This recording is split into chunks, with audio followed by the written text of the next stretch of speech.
morning, sim racing world fans. It's another Wednesday night, and that means it's time for another SRW doubleheader. We're going to be kicking tonight's action off from the Hungaroring, one of the most recent tracks that's been added to iRacing. What's the action going to look like? Well, on the TCRs, you know it's going to be quick.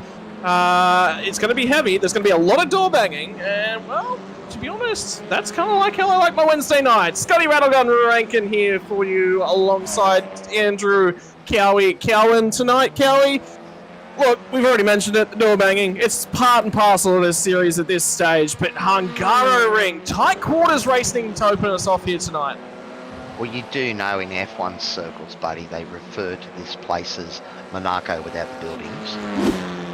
So, it's going to be tight, but we love the door banging, and there's nothing like seeing 4 TCR cars try to go through the space that one needs. So, it should be awesome, man. So, if it's Monaco without the buildings, where's the swimming pool? I'm going for a swim, mate. I think Ricardo's in that already, isn't he? I was going to say, who's going to give Prince Albert a shoey? Who's your pick so far tonight from the quick action that we've seen in terms of qualifying? I think this is an Enduro round actually as well for the TCRs, so we've got an extended race coming your way. Look, it's going to be Andrew's both cars here tonight, so the TCRs and the F3s here at the Hungaroring, so we're going to get fairly intimate with this place, buddy. As far as for the runners, I was helping Nathan Allen do a few laps and talking through some strategies and that the other night. So it's going to be interesting. I think the big talking point is 20% fuel. These boys think without a safety car, it's going to be a splash and dash second stop to get home. Right, so that's going to be critical. And well, TCRs. Look, last week I said I was starting to really enjoy them. This week I'm like, okay, you know what? This is my car for next season. This is what I'm going to be racing a whole ton of. So, One thing I can tell you, ladies and gentlemen, now that I've got a fair few miles under the old belt, after about half an hour worth of action on an open setup, the front tyres start to go. We're not on open setups. We are indeed on fixed setups. Indeed, if anyone at home is thinking about getting involved in a series, fixed setup racing is generally the way to go. So Sprint open setups, it's available from iRacing for all the cars that are available here tonight, which pretty much guarantees a generically even playing field for the cars. But that says to me we're going to have tyre overheating issues around 15 minutes into the race and wear issues very shortly thereafter. How the guys manage their tyres is important. Cowie, do you know a few ways that the drivers will be certainly having a crack at that with the tyre management? Look, from the action we've seen in the past 5 rounds, do you think that tyre wear is even going to be on their minds? Do you think fuel savings on their minds? These guys have been battling hard. You know, when we had a TCR Enduro, they were still battling for the whole time. So it's not going to be any different tonight, buddy. There's sheep stations out there for the taking, and they'll be right on it, mate. Right, so you don't think any fuel saving, anything like that, right? Look, in a tow maybe, but I think the math was between, you know, yeah, if you're pushing hard, your fuel burns about 1.8 to 2 litres a lap. Now, they've only got 20 litres in the tank, so that's about 10 laps. Now, to make it home, if this goes the distance, it's going to be 23 or 24 laps, and that means they need to do a fuel burn of like 1.7 or less, and you know, you can't clutch it in some, otherwise the Audi that doesn't have a clutch. Oh, they all don't have a clutch, actually. Oh, they all don't have a clutch, there you go, so you can't clutch it. Well, I mean, sorry, the others do have a clutch, but it's just not much. But yes, you're right, clutching it the whole way around, that's not going to... You can't save a shoulder bunch of fuel on these things. They don't burn a lot of fuel. That's right. So I think it's going to come down to, if we have a safety car intervention, then that may well bring the one-stopper into play. But we'll have to see, buddy. So, with that in mind, do you commit very, very early to extending that fuel margin and keeping... Is it an options open type deal, or are you just saying, go hard, see what happens, and then make a late decision? Oh, I really don't know, mate. I think it's going to be, these guys are going to be based on where they are at, you know, track position, whether or not they can make a move and get past. I'm sure the more experienced heads might decide to sit in behind someone for as long as they can. But we also know once you start battling close, you start overheating those tyres, and then that racing mentality comes into it. If there's a car whose bumper's just in front of you, then that means you've got to pass it, doesn't it? You've got to at least have a go. I mean, you know, I don't know how many Daniel Ricciardos you can have in the one field, but I'm pretty sure, yes, Daniel Ricciardo on pole, Daniel Ricciardo P2, Daniel Ricciardo. Oh, look, it's Daniel Ricciardo in every slot on the grid tonight.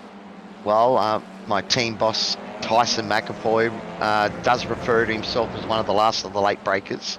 So we'll see if he's got that on him tonight. You two are not allowed to work together in broadcast coverage anymore. You're banned from that. No, that's enough. I wasn't in the broadcast on Sunday night, and they had me all over the screen in my car, so, you know. There was no coverage of you on the screen whatsoever on Sunday night's broadcast. You never graced the screen, Cowie. How dare you? I didn't get in the podium, so I didn't get to talk, buddy. So, you know.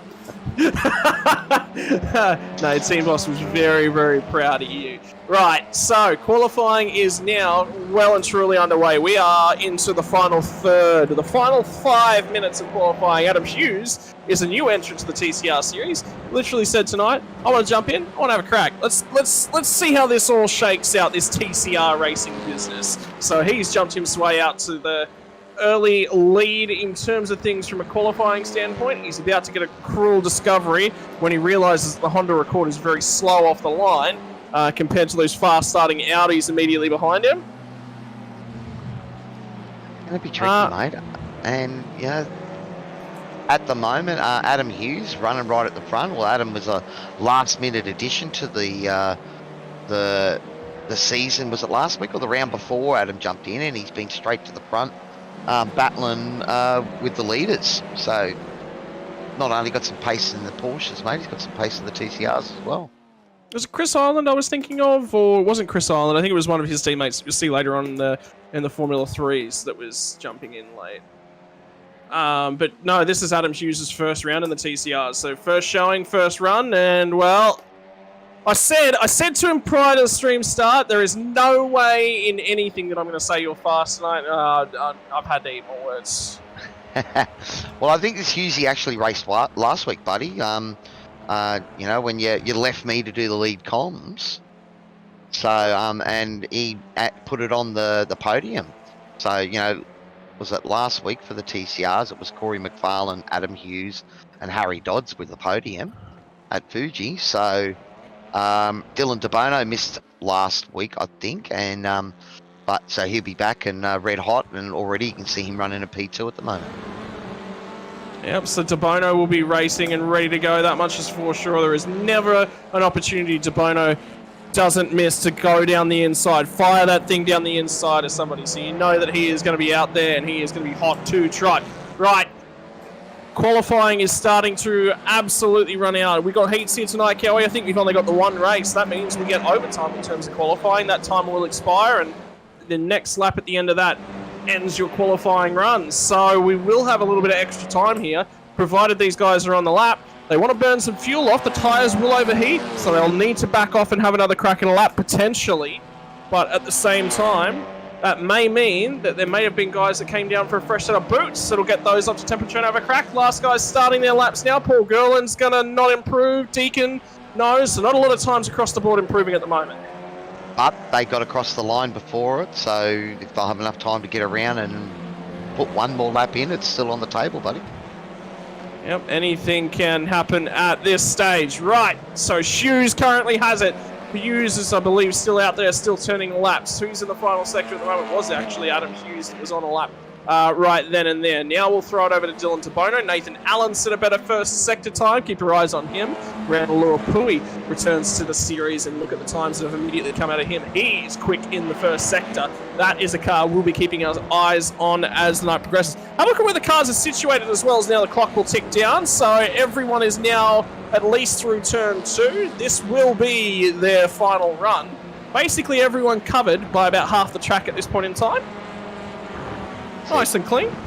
Bradley Wall will be the last person to come across the line by the looks of that on the track map there. Thanks to that, Chef Toddy behind the scenes looking after the pictures once again, buddy.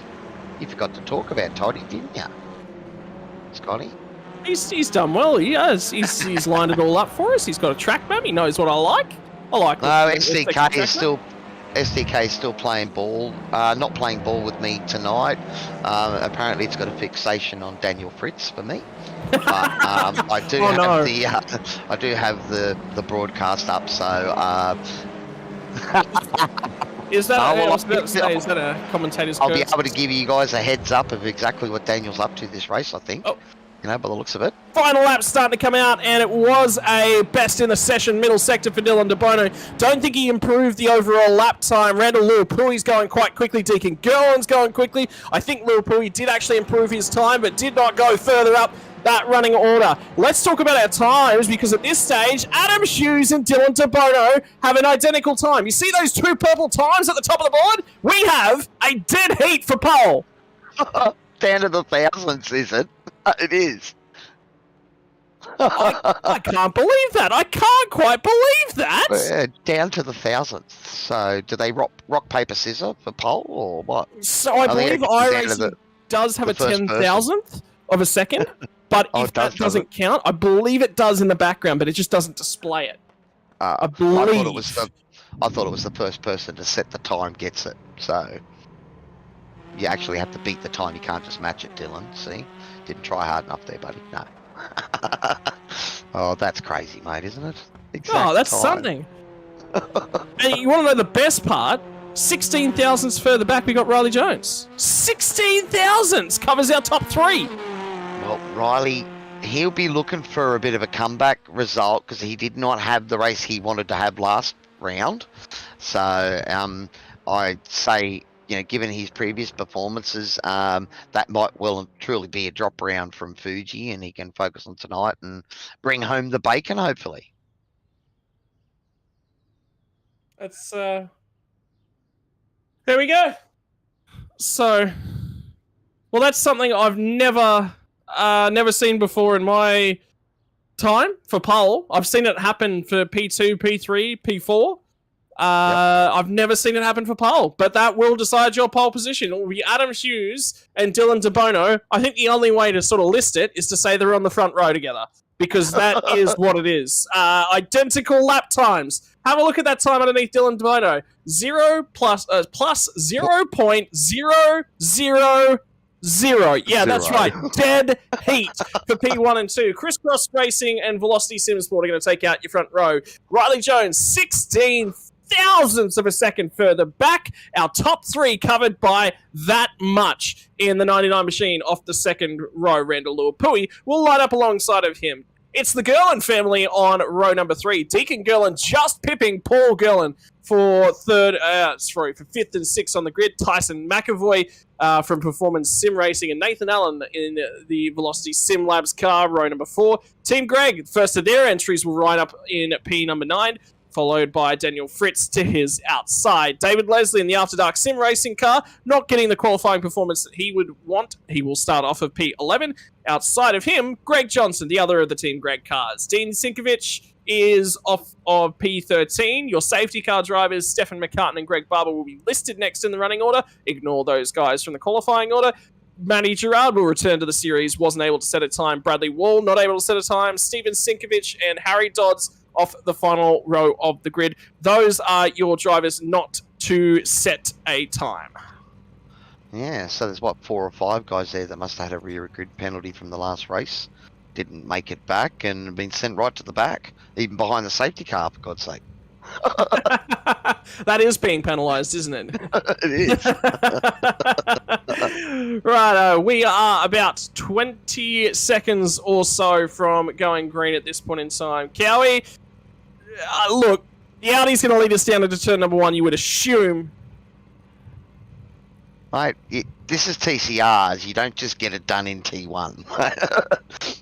It takes you the whole race to get it done in these things. Well, starting grid has now formed up. Your equal best time on the front row. Who will lead us through lap number 1 of the Hungaroring? 45 minutes the journey. And as expected, that fast-starting Audi has got a reasonable run down the inside, but it is going to be Adam Hughes will lead us up into turn number 1. Now in the middle, 3 wide is going to be Riley Jones. Luapui's got a great start. He'll file down the inside. And Deacon Gerland snags P3 away in turn 1. He's got 2 spots prior to the start finish. Prior to the first turn. Tyson McAvoy has grabbed a few as well. Will slot himself into P number 6. Ladies and gentlemen, a clean start is the unknown factor for TCRs. This surely would have seen contact by now. There it is! At the front! Adam Hughes and Dylan DeBono make contact going through the kink down the hill. And now, Deacon Gerlin will grab his first his first TCR race led. Adam Hughes said he just turned in, locked up, and was on the grass. That was all on him. He's taking complete fault for that one. Everyone gets away, and the car that's at fault self-penalises to the rear. Cold tyres, I think there, buddy. Now, I did notice at the start, Tyson got an awesome start. Talk about but Tyson. had nowhere to go. Fires down in the background. He's back up into P4. P9 to P4 on the opening lap for McAvoy. That's 5 grab. Is he going to have a sniff at one more? Dylan DeBono's a long way down the road. They're looking to open those corners up. That's not weaving to break the draft. That's just the layout of the Hungaroring. The staircase as they weave their way through the middle of the second sector. And then the run down to the 2 hairpins back to back. This is your first lap around the Hungaroring from Sim Racing World history. And it's been a good one for Deacon Gerlin. Oh, it's been crazy. But as I say, like Tyson, he got a great run. And he would have made it to the front if he could have got through. There was just like 5 cars blocking his way, I thought. But that's a big incident between Dylan DeBono and Adam Hughes. Adam Hughes back in 15th position. Also looks like we might have lost Harry Dodds with a connection dropout. He has been had a few issues with his computer tonight and sort of started this afternoon, and Tyson was trying to help him fix it. Looks like not Harry successful. hasn't been able to do Cars it. just So yeah, drive down the inside at turn number 1. I think it might have been Matty Gerard who was looking for a move. It might have been actually Daniel Fritz and David Leslie's just gone back around the outside. We're looking at Adam Hughes down in pit lane. That looks like that might be a fast repair. That's the battle pack we were talking about. Greg Leake will lead these guys off down into turn number 2 for lap number 2. And Leslie will get the move done down the inside there. Try and cover it off. Turns across. Going to make contact with Greg Leake. Now it's going to be into the back of them. I believe that might have been the 22 of Brad Wall will make contact as well. And Wall will pick up the marbles. Leakey back down the inside. Forces Leslie high, wide and dry. And 3 cars will file through. Greg Johnson lines up to make it 4. It's good car control there by David as well, was it, to stay on the inside there? He was on the grass, so could have easily slid across the track and taken out. That's a huge cut track penalty. Surely for Leslie. He took to the inside of the chicane. Surely that's a slowdown. I think he's got away with it. There's a couple of slowdowns in this place, but it's normally on the inside when you try and cut it there, not on the outside. Well, he cuts. There was no tyre on the track. Absolutely no tyre on the track. He cut straight across the chicane because he realised he wasn't going to make it through. Either way, he's dropped the spot now, and I think that's Sinkovic that's got through on him. Yeah, it is Dean Sinkovic ahead of David Leslie. David Leslie is now going to get assaulted by Greg Johnson, who'll get up to that rear bumper. He's sending some music onto that thing. And finally, they'll settle it all down. Deacon Gerlin led the first lap, has now slipped back to P3. So Riley Jones and Dylan DeBono will make their way through. And Jones is trying to set sail now. Adam Hughes, he'll be looking for a safety car here. And if there is a safety car, he could come right back into it because you would think that if he stopped there for that fast repair, did he take on a lap's worth of fuel? Well, if you're down in pit lane, why not? Yeah. Deacon Gerlin will scored himself wide at turn number 1. We'll drop a spot now to Tyson McAvoy. So McAvoy's gone from P9 up to P3. Lil Pooey's back to P5. So he did get an early run at Lil Pooey, and now he's dropped back a spot from his starting position. So we'll settle in on this lap and have a look at a couple of the actions that's happened, buddy. Yeah. Just around a Little Pooey. What's happened here? Just in the last corner. Picks up the throttle, runs it wide, way out on the AstroTurf. Is that potentially a slowdown? I don't think so. As long as you keep 2 tyres inside that white line, you're fine. I think actually keep the 2 tyres on the red curving and you're fine. So he's got away with that one. So. Alright, so we're going to have a look at the big moment between Adam Hughes and Dylan DeBono. So, and we saw Greg Leake get involved in a similar incident here. So this is Hughes and DeBono? Yep. DeBono around the outside on the grass. On the grass. It's the other way around. So, Hughes on the grass, yeah. So, unfortunately, that'll probably be a self-penalising penalty, I would think. I don't think race control will worry about that, seeing Dylan survived. Do you think? Just a loss of control on the grass? Yeah, self-penalising. There's nothing really that they want to do with it. I mean, he has lost 2 spots. They might issue a 5 or 10 second post-race penalty. They might issue just something, just for pushing a little bit wide. But it might just be ruled. It's lap 1 incident. Did you have a look at the Hamilton versus Alonso incident from Spa over the weekend? Ruled no further action. Lap 1 incident. Yeah, well, Hamilton's come out since saying, yeah, well, he was in my blind spot, so it's my fault. You know, I didn't. Oh, he said he was in his blind spot from word go. The instant he got back to the media. But anyway, McAvoy up to P number 3 and starting to try and assault the front 2. DeBono's got clear of Gerlin and now matches Riley Jones's lap time that last time by. Have a look at the spots gained and lost. Riley Jones +2, McAvoy +4, and Matty Gerard up a ton of spots along with Brad Wall. Brad Wall's had some amazing starts. It's the middle portion of the race that Brad Wall has not been putting together over the last couple of weeks. And that's a title rival for you in the Super 2 there, Cowie, too. Well, yeah, I've got to try and stay ahead of him at the moment, buddy. I've got to do something about Matty Keane. He's running away with it at the moment. He keeps getting podiums in the Super 1 guys, so it's fast. But he made the good call and turned that into a 1-stop. I had that option, but I was enjoying the battle too much, so I kept pushing hard. It's hard to look up when you're fighting somebody, isn't it? It's very hard. It's good fun, man. It was just I was smiling ear to ear, having a great ball. Fuji, what a great track. You know, it just seemed to be conducive for battles all week. We had a great TCR battle there, a great Porsche battle there, and then a great V8 battle as well. So, but here at the Hungaroring, the cars are settling in. And I can see that, yeah, Shani Gerland's given us a shout out on YouTube. So have a look at Paul and the DSL welding machine there. SRW all over that as well. Yeah, Deacon's running in 4th, was briefly leading. So, yeah, thanks for the shout out, Shani. Yeah, go the Gerland boys. Up, Gerland boys would be going on in that household, you'd think, at the moment. Taking a quick look at lap times, Riley Jones will dip into the 55.1s, DeBono 55, nearly 4, and that is about the fastest lap times. There's 4 cars at the moment into the 55s, 5 cars, sorry, the 55s at the moment. Yep. Wait for Adam Hughes to cross the start-finish line to see if he will tag into that sort of pace as well.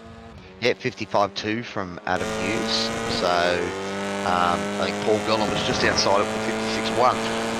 But these guys will be settling in again. You know, even in a front-wheel drive car, you've still got to be careful about your tyres early on. If you hurt them at the start of the race, then the life at the end is going to be horrible. So life the whole way through. Yeah, well, true. But that's, you know, we're only 8 minutes into a 45-minute race. So again, we've seen what happens when cars battle. They lose time. Do you think we're going to see people trying to work together a bit more tonight? Potentially. Do you think that mentality's sinking in? Yeah, with some of these drivers. We threw it back, and at the start of the show we said, hey, look, I mean, 45-minute race. I think that's the critical factor here, Cowie. It's a 45-minute race, and I think they've been taking a lot of note of how fun it is, but gee, wouldn't it be more fun if, hey, we were battling for 3rd instead of 8th? Well, I think that's what you know, 1st, 2nd and 3rd, it's free reign. You guys fight it out all night. 4th, backwards. Let's work together to get up to 1st, 2nd and 3rd and have a go at them. So we'll have to see if that actually happens. We've got a few team groups out there, but we've also got a bunch of guys that like racing together, and when you end up in that mid-pack and you end up racing against the same guys week after week, tell me you're not going to go, bugger it, I'm going to send it. I want to win this week. No, I want to win this week. No, I'm going to win this week. It's not about winning, man. It's about getting the one up. How about that move I did to you in turn 3, lap 8, buddy? You're going to remember that for your life. And for those of you who are out there, actually, you might sit down here and be like, oh, but it's absolutely not like that. You haven't joined our Discord. It absolutely is like that. After a race, you should have heard was it 2 weeks ago at Brands Hatch Cowie? After the race, you and I sitting there in the Radicals. But did you see how many corners we went side by side? I think the stream caught it. Well, that's right, man. And, you know, and I got a nice dose of that in the V8s on Sunday, and the boys here. But this looks a little sedate, so I think people are just settling in. Hungaroring, Monaco without the buildings, so it's a bit tighter than Fuji. And we've already seen a couple of big moves at that quick right-hander. Was it T4 or T5, I think it is. And we've seen contact there a couple of times already, so I don't think this is quite the place we're going to see the big moves and crossing over and under for the cars, but you're going to see the smarter drivers are the ones that are going to pick their moments, make that decisive move, and get it done. The place that you called out that it's going to happen, the last corner is one place where you can get the over-under done. The first corner, second corner, and then obviously the straight. You mentioned it. We have already seen it. Right, throwing onto our major battle pack that we've got out on track at the moment. This battle's actually starting to tighten up just a little bit. Tyson McAvoy in P3, right the way through to, I believe, Paul Gerland is the last car in this chain in P6. And they're all just a couple tenths away from each other. The Gerlands are going to opt to go for the undercut here. They think they can work together to sneak away from everyone else. By performing the undercut, you're going to get a couple laps of fresher tyres here. But admittedly, you might have that extra fuel load. It does play a part in the TCR. I wouldn't be surprised to see these guys not take tyres on this one. They'll take tyres on the next stop. This will be the top of the fuel so that they can do one more stop and get home. There's 3 cars that come in there, so that's Nathan Allen. Yeah. It will be the car, the Velocity Simlabs entry in the background of that one as well. So Allen came in on that lap. They will all come out in front of Steven Sinkovic, who has not pit. He is back there of his own accord. And as I said, if Adam Hughes took some fuel, and if he's as good a fuel saver in this car as he can be in the Porsche, then he might play himself into this. So it's interesting.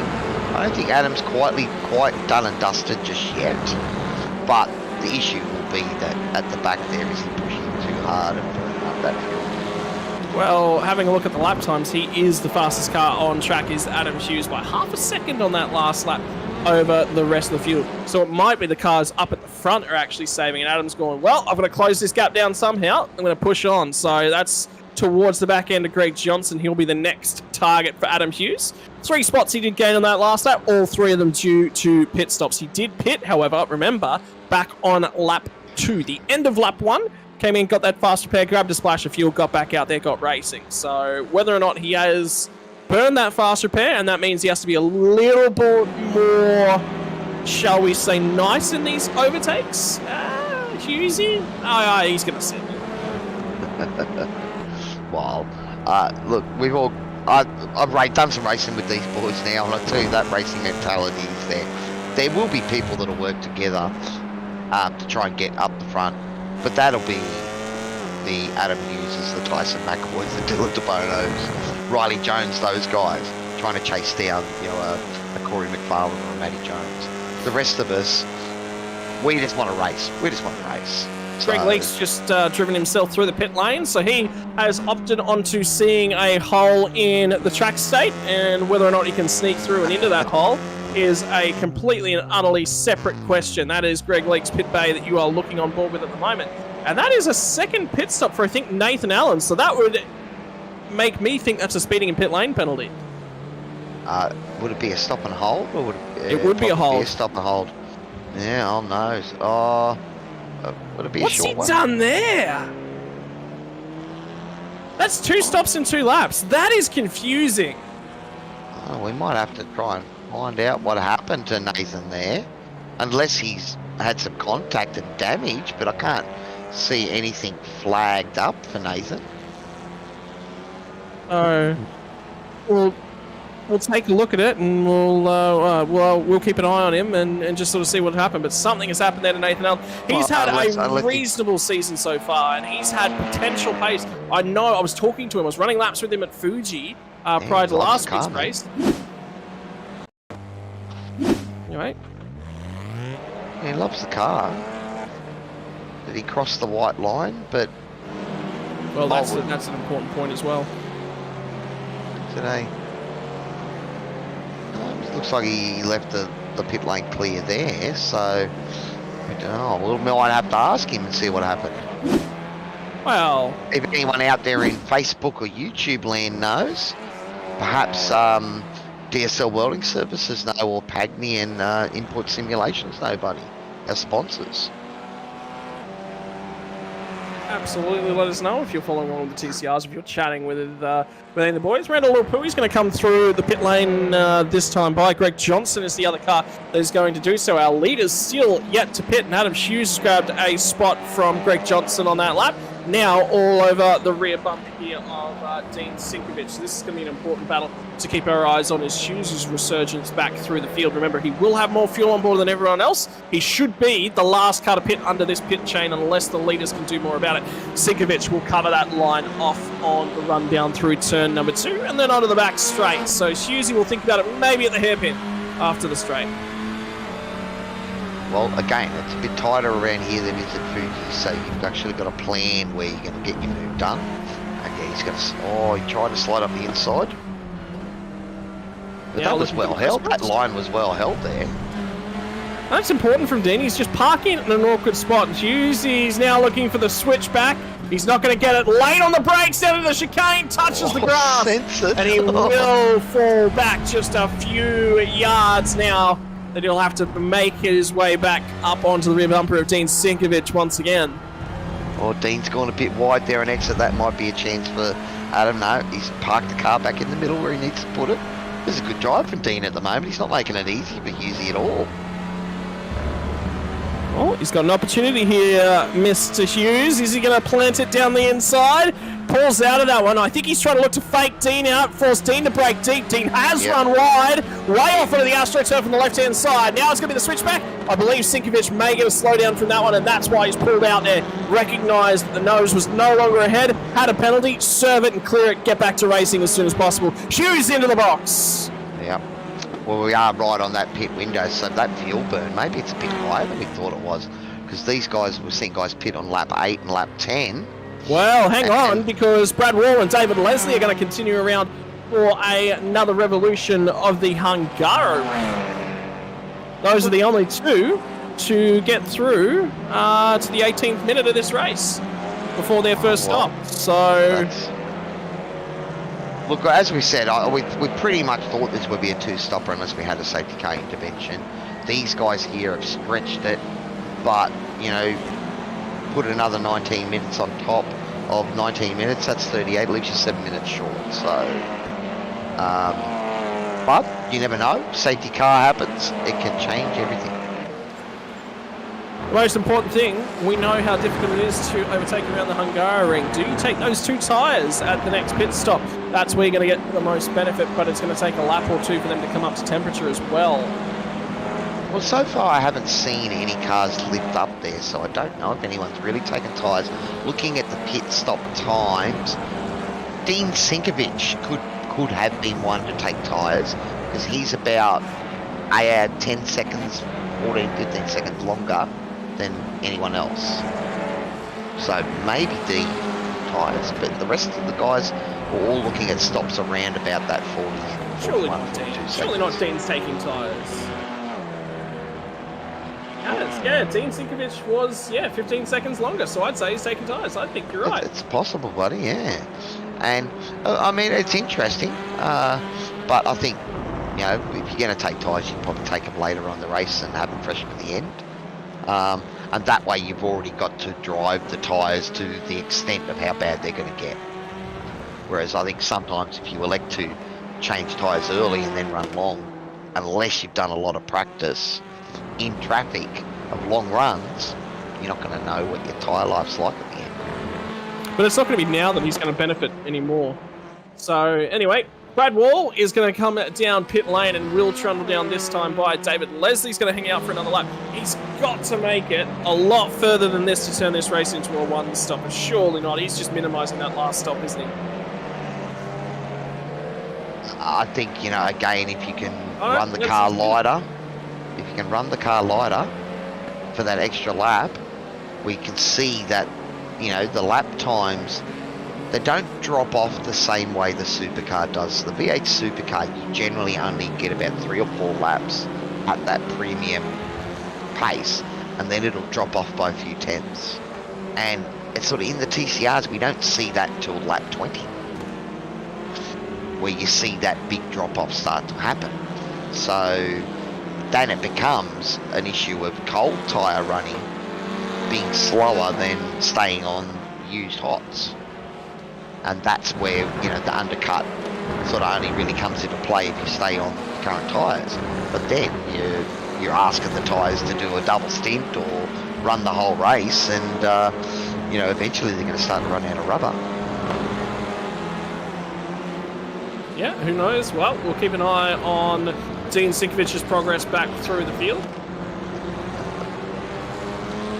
I'm just reading a couple of the comments in YouTube there. I think it was Paul from ZK1 Driving is talking about his tooth back yesterday. Went to the dentist. I haven't taken a pain pill yet, but why do I need it if we got SRW TV? Tell us. Well, I mean, we're sitting here, we're chilling out. It's a great evening. I'm not seeing any problems. Are you seeing any problems, Gar? I think this is... There's no problems. I mean, I think these guys are taking this race a little bit too seriously for us, buddy, because they've all filed into the toe and, you know, just sort of folding in a train at the moment. Though we do see Tyson McAvoy closing on the back of Paul Gerlin. Both of those guys had pitted. Did Tyson make a mistake for Paul to jump up like that? I mean, who knows? Yeah, I mean, theoretically, potentially, he could have taken a longer stop. What's the pit stop time? He's 3 seconds longer in the pit stop. Remember, the tyre that the two Gerlins actually pit earlier. They went for the undercut. They went for the aggressive strategy on pit lane. There you go. This is their attempt at pulling that one off. So, well, it could have got them out of some, you know, traffic on track, and they had some clear running for a lap or two. Or the other way around, and had a draft for a couple of laps where Tyson doesn't have the draft. So, have you done many laps around here in the TCR, Scotty? Around here, full stop, no. I've done a few laps around here in the V8 supercar. I know that the sort of the differences between the two cars is generally the supercar you can, you know, give it a bit of gas to help the car rotate and get in, turn in. Whereas the TCR, you've sort of got to point and drive through the apex a bit more. And using those front tires for both turning and acceleration. And you use the brake to sort of try and get the rear to step out to help you turn. Yeah, you got to jam that brake bias a long way down. I've been running in the realm of 37% front brake bias, which is effective at 73%, yeah, to the rear. 71, 72% in that sort of a realm of you braking down the rear tyres. Well, I don't know if you want to see us commentators on camera, Paul. And I'd get in trouble anyway from the team boss because I'm not wearing my team shirt anyway. So.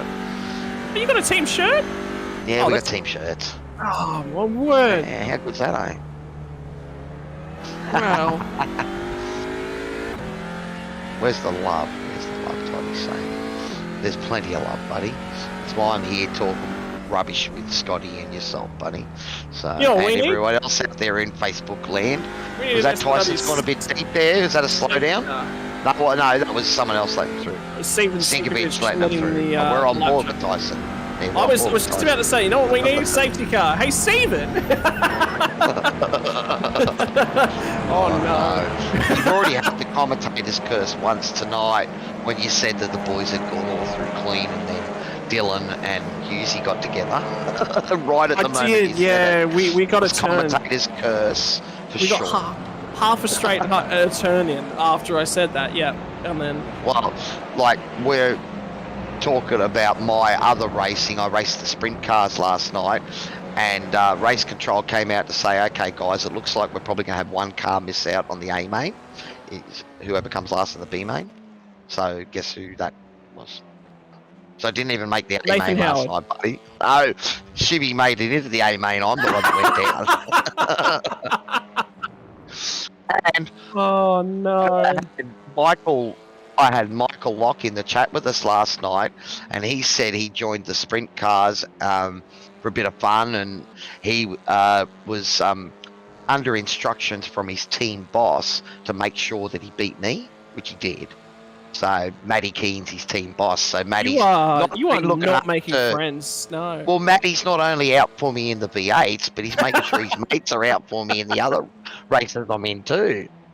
What'd I do, Matty? Come on. It's all good. Far out. There we go. Harry Dodds has just put a comment up. Harry, yeah, we saw you had packet loss, and I know that Tyson was trying to work with you with the computer problems, buddy. That's bad luck, man. Sorry to hear. Nathan Allen's going head-to-head with, I believe, Dean Sinkovich at the moment Okay. for dead last. Yeah, we're going to have to try and find out what happened to Nathan there while he pitted twice.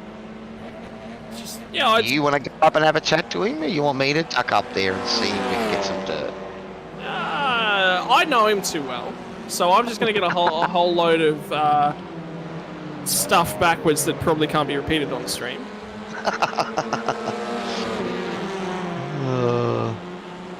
Okay, yeah, so you did mention that before. The lap 1 incident was deemed no further action by race control. Yep. Alright, well, give me a moment. You can let us know how everyone's going. Looks like Riley Jones has built out a little bit of a gap at the moment, buddy. Yeah, he's settling in. He's having fun. I think he's gone to sleep. But, Alright, well, while you do that, I will go and see if I can get some dirt on what happened to Nathan. Well, whilst Cowley's in the middle of that, ladies and gentlemen, don't forget to let us know how much fun you're having in the stream here tonight. Is SRW what you normally find yourself doing on a Wednesday night? SRW TV? Or perhaps, do you normally find yourself following some other pursuits on a Wednesday night? Just lucked across sim racing world. We're lucky enough here that we get actually a ton of fans from right around the world. I've had messages from Asian fans, from American fans, from the works, and it's just an absolute pleasure to have fans right around the world, and we love hearing messages about exactly where you're from, exactly where you're going to find out. Well, yeah, absolute we've now honour. hit 28 minutes complete within this session as it so stands, and we are quickly heading on towards a conclusion. So, ladies and gentlemen, who's your fan vote so far tonight? Currently, we've obviously got a huge lead had by Riley Jones, who settled right into it. Dylan DeBono's about 6 seconds back at this point in time. He's had a big moment, I think, in the last lap. He's dumped a ton of time. So it would not surprise me to see him with an issue of some sort. But that is life. We'll be getting on with things. Don't forget to support your stream sponsors for tonight as well. Pagnian Imports down in the bottom right-hand corner. If you're looking to pick up your new Next Level Racing gear, Pagnian Advanced Imports are probably the people to talk to. Next Level Racing are makers of entry-level and indeed mid-level, high-level gear to support all budgets, gear to support all styles, gear to support all space configurations. I know I'm short on space in my current house, tiny little apartment, and that means I needed a fold-up rig to get me out on track. Next Level Simulation, Next Level Racing, proudly brought to you by Pagnian Advanced Imports. If you need support, you need somebody to get you out there in the world of sim racing, Pagnian Advanced Imports are for you. DSL Welding Services as well, big sponsor of the series, and our Melville Corporation Fastest Laps as well have been awesome so far this season, and Dragon RC, the other proud sim racing world sponsor. Indeed, talking sim racing, well, what an appropriate time to throw to Brad Wall, who's having an amazing race so far tonight, up to P7.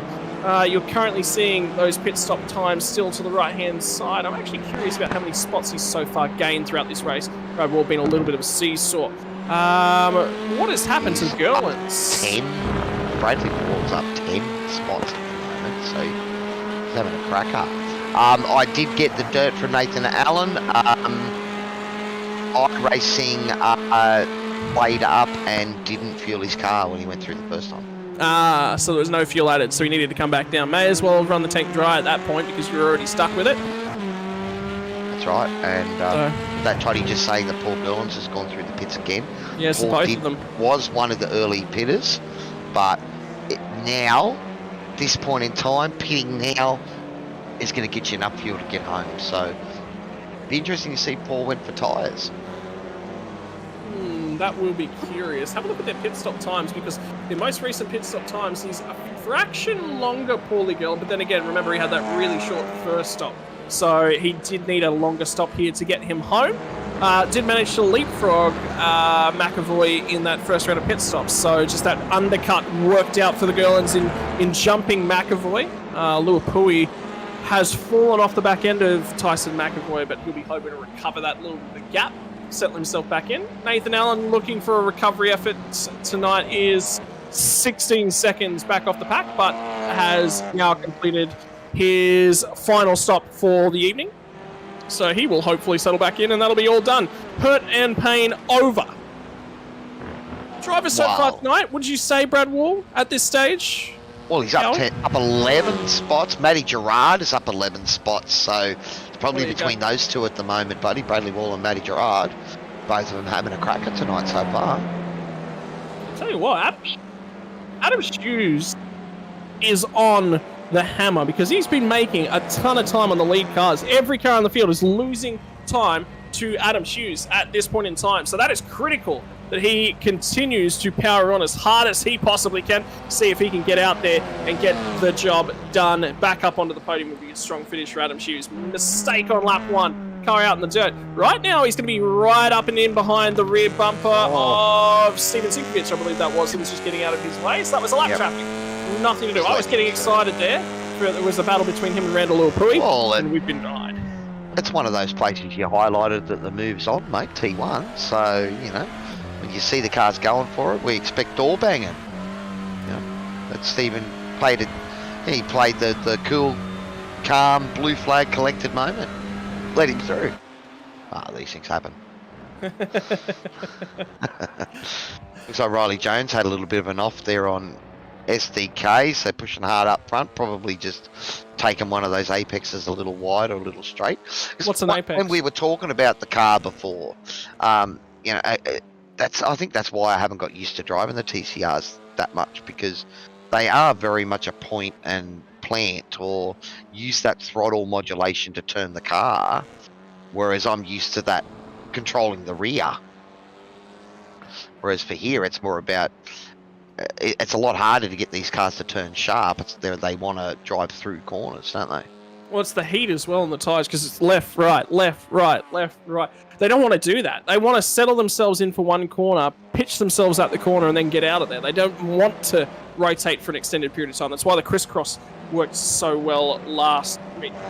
So anyway, Randall Luapui is going to come down pit lane and serve his final stop. Maybe he is hoping that he can short pit here, clear Tyson McAvoy, or at least get very, very close to him, and then it's on for young and old in that last stop. Have a look at Deacon Gerlin as well. Range back up onto Brad Wall. Remember, he's completed his final stop. Brad Wall yet to do so. He needs to clear him as quickly as possible. Paul Gerlin in exactly the same boat, getting pulled along at this point in time by David Leslie as well. So that's Deacon Gerlin on screen, currently trying to really range in on Brad Wall. They will both clear Randall Luapui. So Luapui's come back out behind Deacon Gerlin. That undertouch has worked a treat for Deacon Luapui.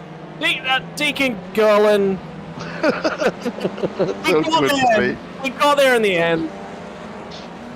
Yeah, it's all good. Looking at the times out there, buddy, and I don't think anyone's taken tyres on that second stop. So the tyres are holding out. Or it's just that the time loss is not worth it. Yeah, I'd We're say it's the talking time still loss. 11, 12, 13 second pit times, and that's just fuel. Because tyres are separate on these cars, and we worked it out, was that, you know, tyres generally add about 10 seconds or so to the stop. And we're only seeing that in one of the cars at the moment, which is Dean Sinkovich. Yeah, so, Nice I mean... Brad there too. Yeah, Brad's defending well, and this is not going to play into Deacon's opportunity, but then again, the car that was in behind him is Randall Luapui, and Luapui is now not continuing on with the the same amount of fervour as he was before. Something's happened. The car doesn't look particularly damaged. Unless he's just lost it.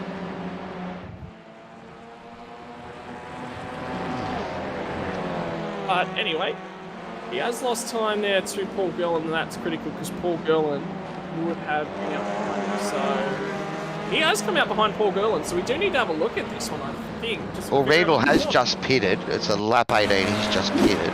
I'm sure that's Paul Gerlin in behind him. So he did come out ahead of Paul Gerlin. Yeah. And he's touched the grass over here on the left. There it is there. There it is, and he's just driven through it, which is what you can do in these sort of things.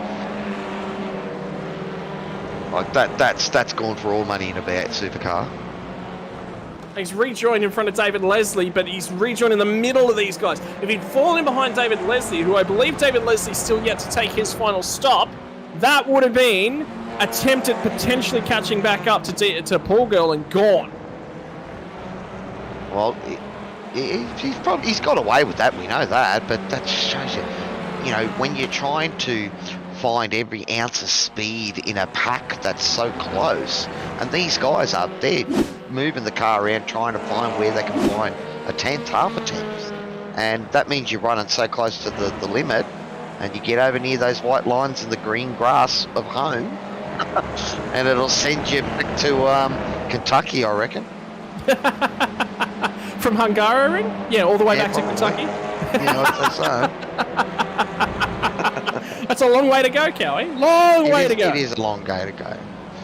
It's a long way to Tipperary too, buddy. But I was going through song lyrics in my head as I was discussing that with you. So hang on, how good is this? Adam Hughes. Oh no, that explains things. Never mind. I was about to say Adam Hughes, 4 seconds behind Riley Jones, but Riley Jones has just come out of the pits. I got excited. Adam's probably going to have to do another stop, I think. Because when did Adam pit last? He pitted on lap 10, so yeah, here he is coming into pit lane now. But it's been a great drive, recovery drive from Adam, and that's going to probably put him somewhere in the mid-pack there by the time this pit is done. I would be very surprised if he took tyres. At the moment, looking Dylan DeBono, 23 seconds stationary in the pit lane. He might have gone for a couple of tyres, buddy. Race control to investigate something, and I have a sneaking suspicion it might be Dylan DeBono's actually come out behind Deacon Gerlin. It might be Gerlin on DeBono. Because they are now 7 seconds apart, and DeBono has dropped all the way back towards Adam Hughes. So I would say that is precisely what's happened. Well, good ear there, buddy. Catch race control and chat about it. I can't see anything in the race control channel. Surely not. Investigating it. Alternatively, I mean, it could be on between Paul Gerlin and Luapui. It's the other option.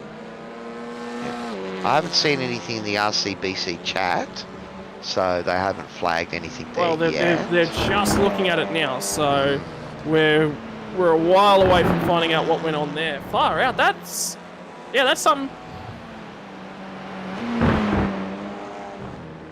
So Deacon Gerlin's probably going to be... Deacon and Paul are going to be the last of the pit. Now, they pitted on lap 14.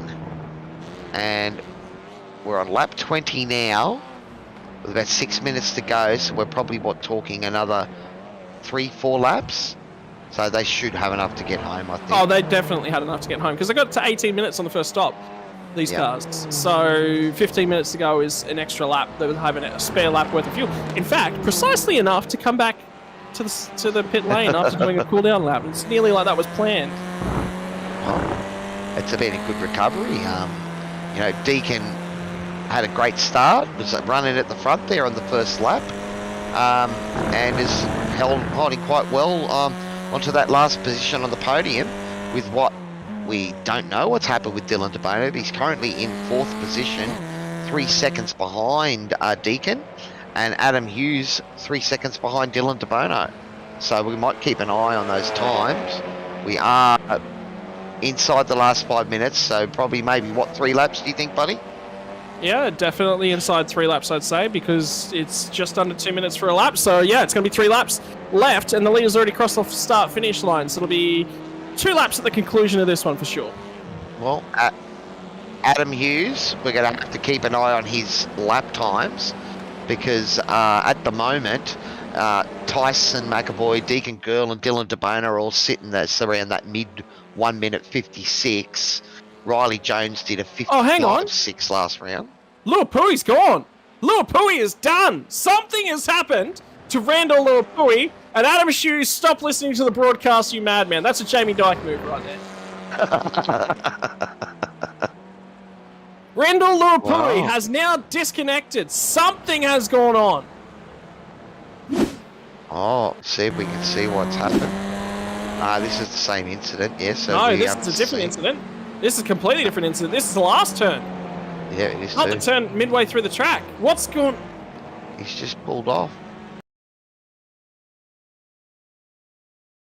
We had something happen before that. Oh, here it is here. So, who's that in front of him? Is that Bradley Wall?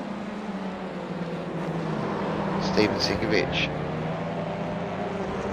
Has the car been damaged? Or... And Dylan Del Bono is now gone as well. Whoa. Hang on. Something is happening left, right, and center. I can't see any safety car out there at the moment, Toddy. But we don't know what's happened to Dylan DeBona either. Can we see anything on SDK to give us an idea of what happened? No, so no clue what's happened. Car 21 is Randall Luapui has received a post-race penalty with contact with car 74 after turn 13. So he must have heard that there was a post-race penalty coming. Anyway, something has happened. Something has happened in the circle. We've lost two of our leading drivers at this point in time, and we can't seem to figure out why. Anyway, regardless, moving on. Alright, Toddy, looks like we're having some SDK issues out there, guys, at the moment, so we're just trying to keep the action with you. At the moment, inside the last 3 minutes of this race. So, ladies and gentlemen, apologies for what you're seeing at this point in time, but we have lost all car-related images from the track. So you can see the cars are still going around from the blimp cam at this point in time. I'll attempt to give you our best radio announcer style call to the end of this race. There are no battles on track at this point in time. The only cars that are actually close to each other is Nathan Allen, Greg Leake and David Leslie for P8, 9, 10, and then Brad Wall and Greg Johnson for 11th and 12th. Those are the only battles continuing on track. So there's not...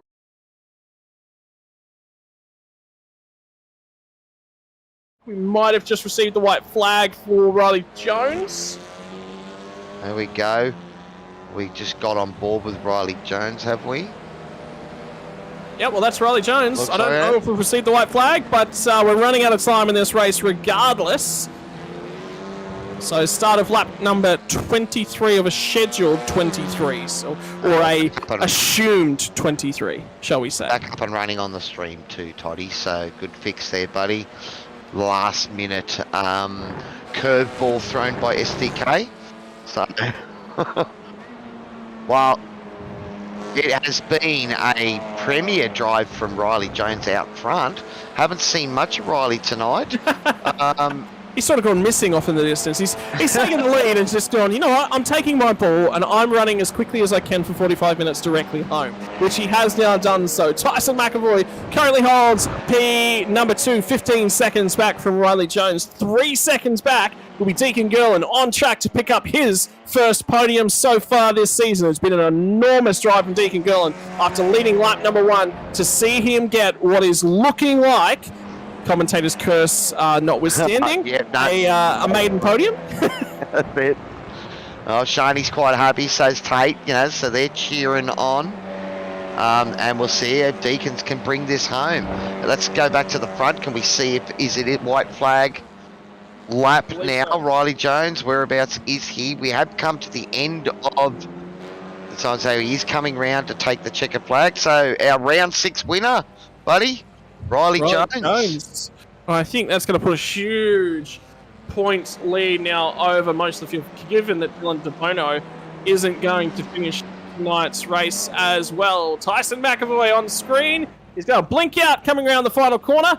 He is doing too much stream watching as well. Congratulations, Tyler. Either way, there's the one we wanted to see. Congratulations, Deacon Gerlin on your podium. And in the background, Adam Hughes will finish that far shy of returning to the podium after contact with Dylan DeBono on the opening lap. Matty Gerard is going to squeak it home in P5 for the 169 driver. At this stage, Paul Gerlin has got a Daniel Fritz charging all over his rear bumper, so he will attempt to hang on to that car in the last corner. And that looks like Mr. Gerlin's run out of fuel at the last, and Daniel Fritz will sneak P6 away from Paul Gerlin on the last lap. Nathan Allen brings it home in P8. That'll be David Leslie, P9. Brad Wall as well. And Greg Johnson will be P number 11. And something's happened to Dean Sinkovich on that last lap. So Greg Johnson, sorry, P12. No. Was Dean coming to the pits to make sure he's got enough fuel for the cool-down lap? Yep, okay, well, we thought we might see another conga line tonight. The boys did flag that fuel was going to be an issue, so we'll see if Paul actually gets on the, ends up getting a push from the boys here. And we had a 5-car conga line last week, Scotty, with Greg Link brought everyone home that had run out of fuel.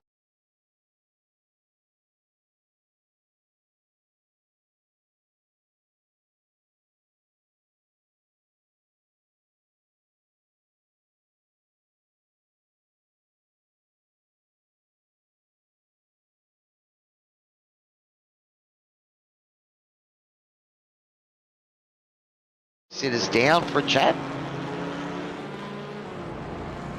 Because there, Well, if we one leave thing it to them, buddy, they're going to chat One all thing the I way would like through. to point out is that he started on pole. He's very slow and he finished P4. I mean, I would just like to point out that I did say that I would tell Adam Hughes that he is slow some point during the broadcast. Okay, so I would just like to point out that he your finished reputation. P4. That's all I'm saying. Yeah, you know, reputation. I staked my reputation that I would call him slow at some point and mean it, and well, I've done that. So Well, that's good, buddy. If you haven't got integrity, you haven't got integrity. Deacon Gerlin, unfortunately, has just said to us as well he won't be able to join us in the podium room. He has to run. He's got to get it to work. Unfortunately, we won't get the opportunity to speak to Deacon Gerlin. Big shout out to Deacon, though, on that first podium. I hope that he watches this back tomorrow and he is celebrating as much as we are, because that is a popular podium, I think, for the series. P number 2, though. Cowie, do I let you run this interview? That's the real I'm question. happy to sit on the side, buddy. It's all yours. No. You've got one. This is your one and only opportunity for the season to interview Tony, okay? Make it a good one.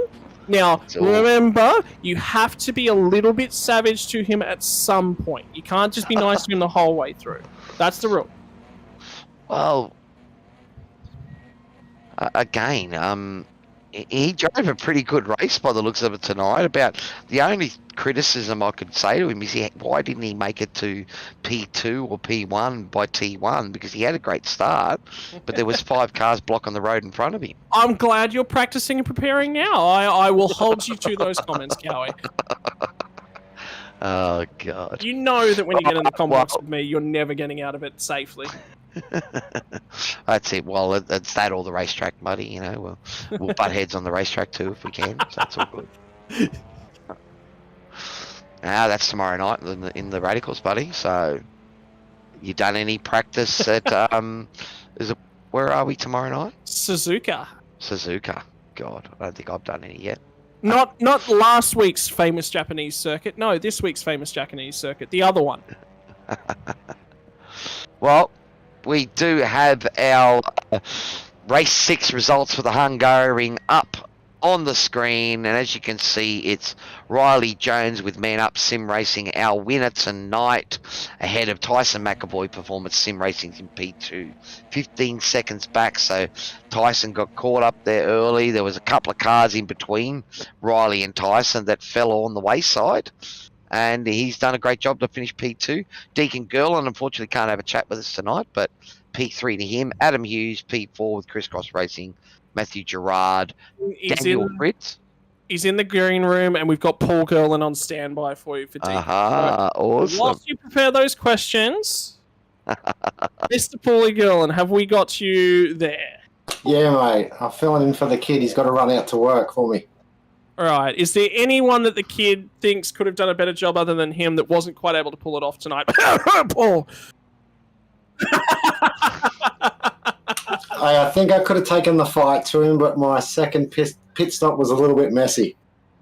Oh, what happened during the second pit stop? We missed that. I overshot my pit bay. But yeah, he's too quick. He's getting quick, so... yeah. I'm not that proud because I've got to work harder to catch him now. Mate, an interesting race there tonight. You guys obviously communicated, worked together early on with the strategy, making an early strategy call to go to the pit lane early. Early on, it did play out. You got the undercut done. Later on, it started to trend back to you. Obviously, your pit stop was a little bit scrappy, and then Randall Lilpui got involved with you. He looked like he wanted to race on hard for P Nowhere as well, didn't he? Yeah, well, I was trying to look after the rubber a little bit and try and save fuel so I could see him getting me, but I didn't think he was going to take a dive like that. Was that what? Oh, yes, that's right. The contact was made between you two. Yes, in the last sector of the lap. So obviously, it's been a little bit of an aggressive move. Race control have issued him the penalty. He towed. He ended his race. Wasn't quite able to get back to the pit lane.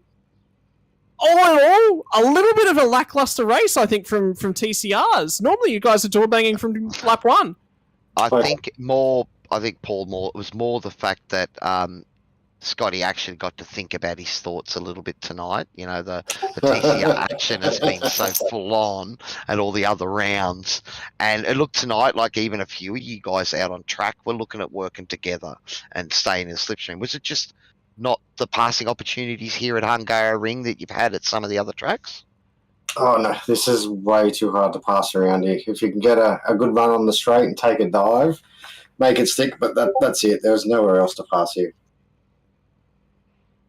Yeah, so even the TCRs can get tripped up at the Monaco without the buildings, Scotty. There you go. Well, honestly, Paul, looked like it was a ton of fun from you and the young fella. I'll let you say the thank yous for him. DSL Welding Services, SRW TV, and you guys for putting on an awesome show every week. And thank Tate and Emma for tuning in and giving you guys the support. Oh, yeah, Tate. Oh, come on. All right, there's story there. Now we have to know. You can't just giggle and say Tate. He's one of those employees that just like to play jokes all the time. He's just... You're in a bad mood at work, Tate will make you laugh. It's just one of those guys, and he never knows when to stop. Awesome, buddy. Oh, no. All right, we'll leave you with it then. Thank you very much, Paul. Have a great night, brother. Thanks, guys. Awesome job.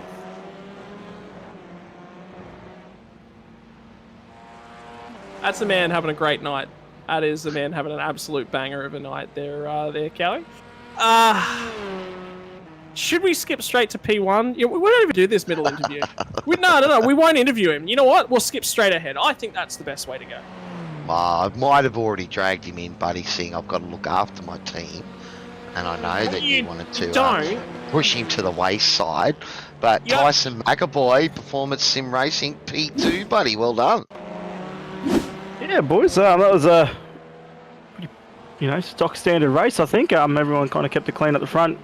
I guess, had one moment that was, made me, check my underwear. But apart from that, it was a pretty relatively easy race. So just again a hard place to pass, and so you saw you make a few moves early on, and you had a blinder of a start, buddy, but was 5 car wide and you couldn't get to the front. Well, I thought it was going to be easy to turn one to pass, but I kind of didn't realise because of how much speed you can take into the corner. It was really hard to go through and get up the inside. Plus, as you said, there was cars everywhere, but the door on the left side opened up. I think Paul ran a bit wide and made me get that exit, and then tried to dive down the inside. And the boys are doing the same thing in front, so kind of ran out of room. But yeah, she worked out. What do you think of the Hungaroring itself? Is this a track that's high on your thoughts? Bit shit, don't want to come back. It just, no offense to the track or anything, but you hear F1 drivers say it's one of the worst they go to because you can't pass, and you're not wrong. It's like you can't pass at all, especially with a car like this where it's fat and heavy, and you should be able to get down the inside, but I don't know if, down the back end of the field, but it was pretty hard to pass. And when the guys were behind me, as long as I broke the toe, they couldn't catch either because it was such an even top 10. Was the toe a big a factor at all tonight? Because it didn't really look like it gave much of an advantage. No, it was no advantage at all. I couldn't even save fuel. I wanted to save 0.2 on fuel just to get the extra lap into that first stint. I couldn't do it, so I tried really hard in the second stint to see if I was doing something wrong, and I couldn't even do it in the second stint. So, yeah, I don't know. Just the toe didn't really play a part. Well, buddy, it's still awesome that you put another podium finish, P2 for the team. So, thanks for coming in here and chatting with us, and you better let us know, and everyone else know, who's our sponsors are. Of course, just before we go into sponsors, big shout out to Dodsy. He couldn't make this race because he was having some hardware issues. Yeah, it's a bummer, He was mate. having a pretty keen race to TCRs and probably finished third behind me because I would have beat him. But just a big shout out to Dodsy. Hopefully he's watching, and unlucky, mate. But of course, big shout out to Toyo Sims, my car major sponsor for the TCR, West End Motor Group, CowieMusic.com. If you need a gig in the Queensland region, I don't think Cowie would be a guy to go to. You can just visit his website, blah blah blah. That's enough a plug for Cowie. And Parramatta Isuzu Ute. So yeah, big shout out to them. Harry just said thanks, Ty, too, so he is still watching out there. So yeah, just a bit of a bummer for poor Harry, buddy, but well done yourself, P2, and should keep you in the running in the championship up there. At least bring you back into the play. Yeah, I needed those points desperately, especially on Dylan. I'm not sure what happened with him, but I needed to get in front of Nath. I needed in front of Dylan, so that's some really good points for me. I've got one drop round left, and I didn't want to use it tonight, but I'm glad I got the best I could out of it, and I'm pretty happy with that result. So, Awesome, and of course, buddy. big shout out to you guys in the broadcast and the RC boys for your hard work. So for you, Scotty, you did too much. Okay. All right. Back her off, mate. Thanks, boys. Let's get our winner in, eh? Well, it was P number 2 for Tyson McAvoy, and it's going to be P number 1 for Mr. Riley Jones. You are making a habit of this so far this season. You're out clear in terms of the point standings at this point in time, and, well, you're going to be a little bit further out in the lead with only a few rounds left to go, bud. Yeah, mate. After the shocking round I had last week, it's good to bounce back, and we got those couple of drop rounds, so I still got to keep fighting hard for the next couple of rounds to finish off the season. I think that's why Scotty missed last week, buddy, so he didn't see your horrible race. So that's why he still thinks you've been killing it. Oh, lucky you, Scotty, I tell you what. Oh, my goodness. Hey, I haven't missed anything. I don't know what he's on about, but you've been killing it all season long. That race, was there a race last week? No, there wasn't. Oh, no, trust me, I can vouch there was, because I wasn't happy. But no, it's good to bounce back, and Hungaroring, I've raced here only recently, and I knew the off tracks, I knew where I needed to be, and it just sort of worked for me. I had pace, and yeah, I knew I could get it done. And watch the boys come together in front of you, and then it's all clear sailing from then. Well, mate, I'm actually very surprised I even got through that. I tell you what, it was like threading the needle. And then you got Deacon in front of me, and I knew I had to get that done early to get out in front. And then I just sort of, and good race from him. He's doing really well, and I'm good to see him up there with Tyson and DeBono. But yeah, I was sort of just edging away on DeBono, and I knew that I could get him, just edge it away, and put the gap in. And then I think, by the sounds of it, he took a tyre accidentally, and you got to be careful with that, especially with those 2 pit stops. I knew that those tyres were going to be back on and ready for the next one. I had to, do it on the straight and get them off, otherwise I was going to be in the same boat. Well, mate, points lead is going to be quite large now, heading down into 2 rounds left next week. So it's going to be tough. It's going to be tricky to hang on to it. Does the strategy start to play into it? Are you going to back off just a little bit, or is it just continue on business as usual? Mate, I think I need to focus on more, getting that practice in beforehand. I struggled last week. I didn't have much of a chance to get a practice in, so I sort of dedicated a little bit more time to this week. And I tell you what, it definitely helped. So I think I need to knuckle down and just know that I need to get in front. And I think that's the thing is, these sprint races will be the deciding factor. I think we got a couple left, and if you can get in front and you can do what you need to do there, you're gonna be all right. So, and I think if you get caught up in that mid pack, like holy, it can be brutal there. Well, ladies and gentlemen, that is Riley Jones, driver of the 99, and your winner from the TCRs at Hungaroring this week. Riley, your opportunity to thank the sponsors to make it possible for you, mate. Thanks, Scotty and Cowie. I'd like to thank RPJ Transport, Fast First Aid, Oakrest Electrical, and Man Up Sim Racing. Paul and the boys always get behind me. Sorry, did I say Velocity before? Oh, serious apologies. I meant Man Up. I said Velocity, I think. So, serious apologies, brother. Nah, that's okay, mate. All good. Well, that is Riley Jones. That is the end of the TCR program. And ladies and gentlemen, we are on to the Formula 3. We'll just be the other side of a quick break whilst we reset ourselves and get ready to run. Kelly and I will rejoin you for action from the Hungaroring once again to solve the agenda that we sort of got. Is the Hungaroring fit for racing?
Yes, you can't have sort of two races running at the same time. But here in the virtual world on iRacing, we can do what we want, buddy. Well, there's a car backwards in the first sector already. I believe it's Andrew Lyden. No, it wasn't Andrew Lyden. Andrew's going to continue on with his lap. I can't recall who it was. I just saw a flash of a car backwards. But I can tell you that Adam Simpson is one of the first drivers who's off and running towards his first flying lap of the session.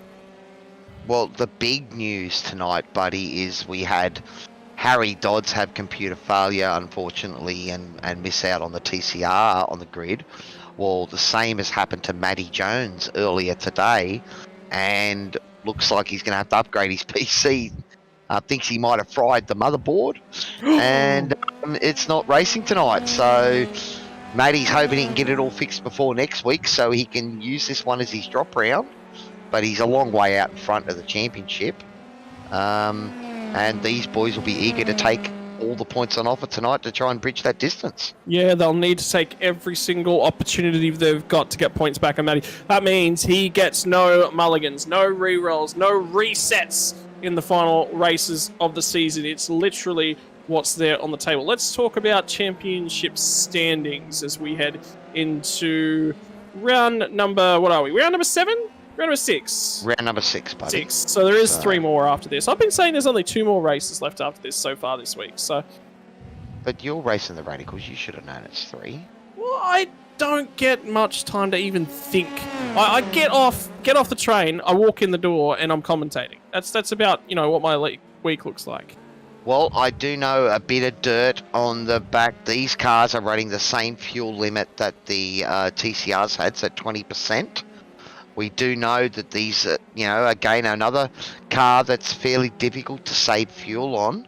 So are we looking at another 2-stop race tonight, do you think, buddy? A 3-stop race. Could be a 3-stop race because we've got Noah coming you from the Hungaroring here for SRW tonight. So, money on in the early openings. When Matty Jones does not arrive on scene, who can be the driver that walks away with the opportune victory? We've had some phenomenal battling for P2, 3, 4, just about the majority of the season so far. Will it be somebody else that's going to step up and finally put their name into the winner's book in season number 4? Well, it's going to be interesting. So I know that the Kittens Racing boys, Adrian and Darren and those boys will be pretty keen to, take as many points as they can tonight. I think we've got 4 Kitten machines racing, and Darren's given me a bit more dirt on Adrian. So apparently, Adrian is a right foot braker. He's got a motion rig. He used to do VR, but he's gone to triples now. But he also wanted me to say a shout out to Adrian's parents who are going to be watching tonight. So hopefully he has a great race, buddy. Hi, Mr. and Mrs. Loretti. I hope you're having a great night. We're Sim Racing World, and we're just having fun. That's what we're having. I have no idea what's going on with Adrian, by the way. But we're cool. We're having a great time. Well, each week, Darren has been giving me the goss. And Adrian has recently done a pedal upgrade a few weeks ago, so he's got no more excuses. He's had at least 2 or 3 weeks to bed them in. And look, mate, he's running P2 at the moment with a 136.89. He was on pole a moment ago, and Daniel Byrne just pipped in with a 136.51. So don't you hate it when your teammates come and take things off you? That's it. But also, I believe Daniel's partner's watching tonight as well. Darren wanted me to let know. So, hi, Daniel's partner. He didn't give me a name, so what can you do? Hello, associate of Daniel Byrne.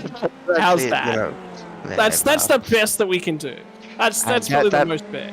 And that's what gets you in big trouble with women. Those comments, buddy.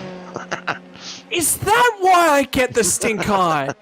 Oh, well, that went just straight over my head. I don't get we that got one. Bob Slider in the YouTube chat again tonight. Great to have you with us, buddy, as well. I think that's Greg Barber, actually. Yeah. And Hi, Greg. he's been giving us, had was Greg. Greg wasn't running in the. Well, he's in our race control tonight. Yeah, by the he's in looks of race that, in the McLaren. Yep, with Tyson, who's jumped out of his TCR car straight into the RC position. But you look, Don't we forget, didn't ladies and see much door banging in the TCRs, buddy. We know that these things break if you door bang them. well, they don't have doors, so you can't go door banging in an open wheel Wheel car. banging, there we go. Case solved. That's it. We're done. We're done here. Science has been run. The winner is science. Job done. That's it. Sim Racing World brought to you live from the Hungaroring. We'll see you next week. I'm quite keen to see how these things handle the curbs, if guys actually decide to go anywhere near them or not. There's some See curbs that there. you can touch. It's a lot of inside curb, I think, that you can't touch. I think it's the Yeah, outside you curb. use the outside. Let's see here, yeah, like in the V8 Supercar, I've got half the car over some of those curbs in this section, so... Yeah, but you've got a suspension system in that thing. Well, and a ride height as well. Your spine is not getting readjusted every time you touch a curb. Well, what about Spa on the weekend? The porpoising was back with a vengeance, wasn't it? It's not porpoising, that's bouncing, though. Bouncing. The way that, it's completely different. It's where the car's actually bottoming out on the tracks, so it's close. Yeah, but they were still doing that coming out of Radion and going down the straight there. There was quite a bit of bouncing going on, and that a couple of the cars showing pretty bad porpoising, and what was it? Lewis Hamilton at turn 3 Yeah, well, was a big one. well, so far we haven't seen any. We haven't seen any wheel banging so far in qualifying here. About coming up into the 2/3 of quali done, 10 minutes almost. Well, And it is Adrian Larity on pole at the moment, buddy. that's what He's I was going to better say. Daniel Mum and- Syme. Mum and Dad tune in, you better hope you put on a good performance, and Adrian's certainly attempting to do so. And Greg just commenting that the Earth is flat, isn't it? Your science discussion there. Oh, I didn't take you for a flat no. Coin universe. We are a coin universe, are we not? Discworld. Just talking about Discworld. aren't we? No. Universe, Cowie. Skip straight from the world, straight onto the universe. Well, see, I'm a nerd, so when you start talking, sci-fi and flat Earths and all that sort of stuff, it just makes me think of Robin Hobbs and Discworld. So I'm watching the Umbrella Academy with my wife at the moment, and there we go. The far-fetchedness and everything that's going on with that's fantastic. Good watch if you're interested. Just if you're interested in an alternative take on your superhero stuff, I can recommend it. well, ideally, I'd want Stranger Things to feature one of my songs like Metallica and start that become relevant again. Oh, And well, just yeah. the endless amount of memes that come from that, and there's been quite a few.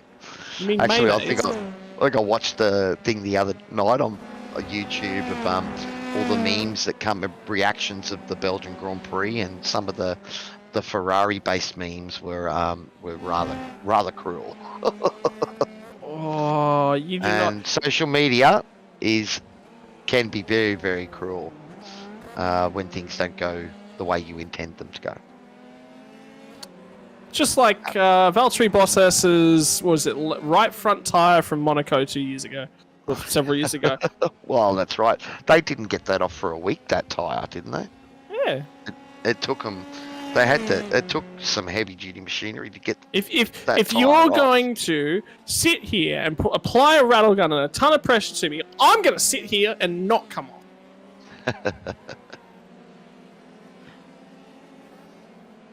I think you're totally just saying you think it welded itself to it. Well, I think that's what they said actually happened, is that it stripped it and the heat actually fused some of it. That's why they had to get engineers in to actually, get the wheel off.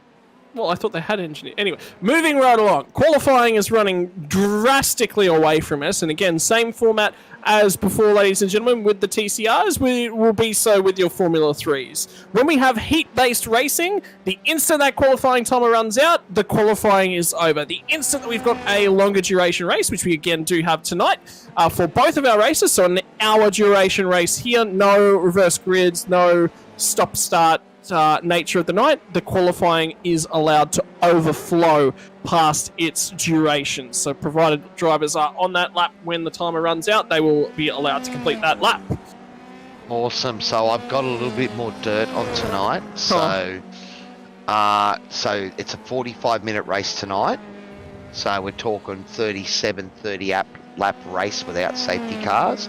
The fuel burn is about 1.25 per lap. So you start on 26.5 litres. So the guys are saying it's going to be a one-stopper. There's actually no fuel restriction on the 100%. So if there's an early safety car, you might see guys come in pit, fill it all the way to the end, and there'll be no more pit stops. Well, there you go. I mean, it's an option. So Thanks very much for that info, Rad. And yeah, it's so we'll keep an eye out. I think, was it last week? No, last week we had safety cars. We've actually had a race recently of F3s with no safety cars. So it could happen, Scotty. It wasn't Fuji week. I was just trying to think back because I was here for Fuji week. But anyway. Was that round 4 at Interlagos, was it? Teggy? Catalunya, round 4. So yeah, I know that last season our safety car operator made mention on the stream that he was done more laps in the safety car around here than most of the F3s had done in practice. So it's one of those things. These cars don't like to hit things, be it curbs or other cars, and they tend to break. And when they break, they become undrivable. So it's not like the TCRs where you can bang away and just plant it and drive through the corner, or the V8s where you can light it up and flick the car around. These things, look at them, lean on them a bit too heavily, and they break. There you go. But that's what makes it exciting too, man. Yeah, that's the best part of the racing, I thought. So. You're not a sadist, mate. I know you're not, Scotty. So you're not just here for the crashes. And look at those times up the top. We don't have a dead heat like we did in the last race for P1, but both Adrian Loretti and Daniel Byrne doing a 1:36.1 on that final lap. And it was a 1:36.107 for Adrian Loretti and a 1:36.192 for Daniel Byrne. So, just a mere 900ths of a second separating friends. Well, it's going to be kittens off the front row so far here tonight from your qualifying run. In our race, though, the front row, does it translate to the clean start that you're looking for? Does everyone pile in there looking for their opportunities? Few drivers trundling down and out of pit lane, even though the qualifying session is over. They will be looking to get potentially a standing start practice in before qualifying session finishes itself off. Adrian Loretti comes down and into the final sector. It's not looking good for Loretti. He does have pole at this point in time, but 2 yellow sectors says he's not improving on this lap. Darren Fay, he is improving. He's back in P5. He's a long way down the order, but it was only 5 1,000ths that he was up at the second sector. Can he improve in his final sector? What is he going to be able to achieve? Loretti won't go faster. He's locked on the pole at this point in time. Somebody's got to do a monster lap. Fay, he's got 2 green sectors. Look at that. He's jumped up a couple of spots. Darren Fay jumps to P3, but Loretti's going to take it. No, sorry, Andrew Lydon was the last car that was coming around, so Lydon will be complete, and Greg Johnson's lap will not count, so that is it. It's locked in. And ladies and gentlemen, the secret to qualifying on pole, invite your parents to the stream. Adrian Loretti takes out pole position here from the Hungaroring. Have a look at the time separating P2 and P3. It's not dead heat again, buddy, but it's close. You're talking about it. 136.192 for Daniel Byrne, 136.194 for Darren Fahey. 2 thousandths of a second. That's like a coat of paint, isn't it? No. It's even less than that. So For putting the race details up there, Mal. You are right. You've got it as a 60-minute race. I do apologise. I thought it was a 45. oh, it's a 60-minute race. Yeah.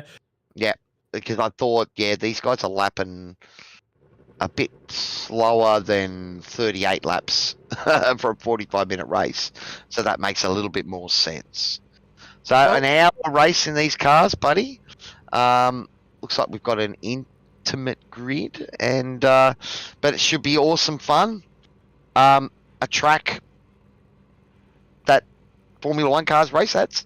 Yep, so it's going to be racing off of the front row. Adrian Loretti off alongside Daniel Byrne. Kittens Racing make up row number 2 as well. The right-hand side of your grid are going to be Kittens Racing 1. The left-hand side, Kittens Racing number 2.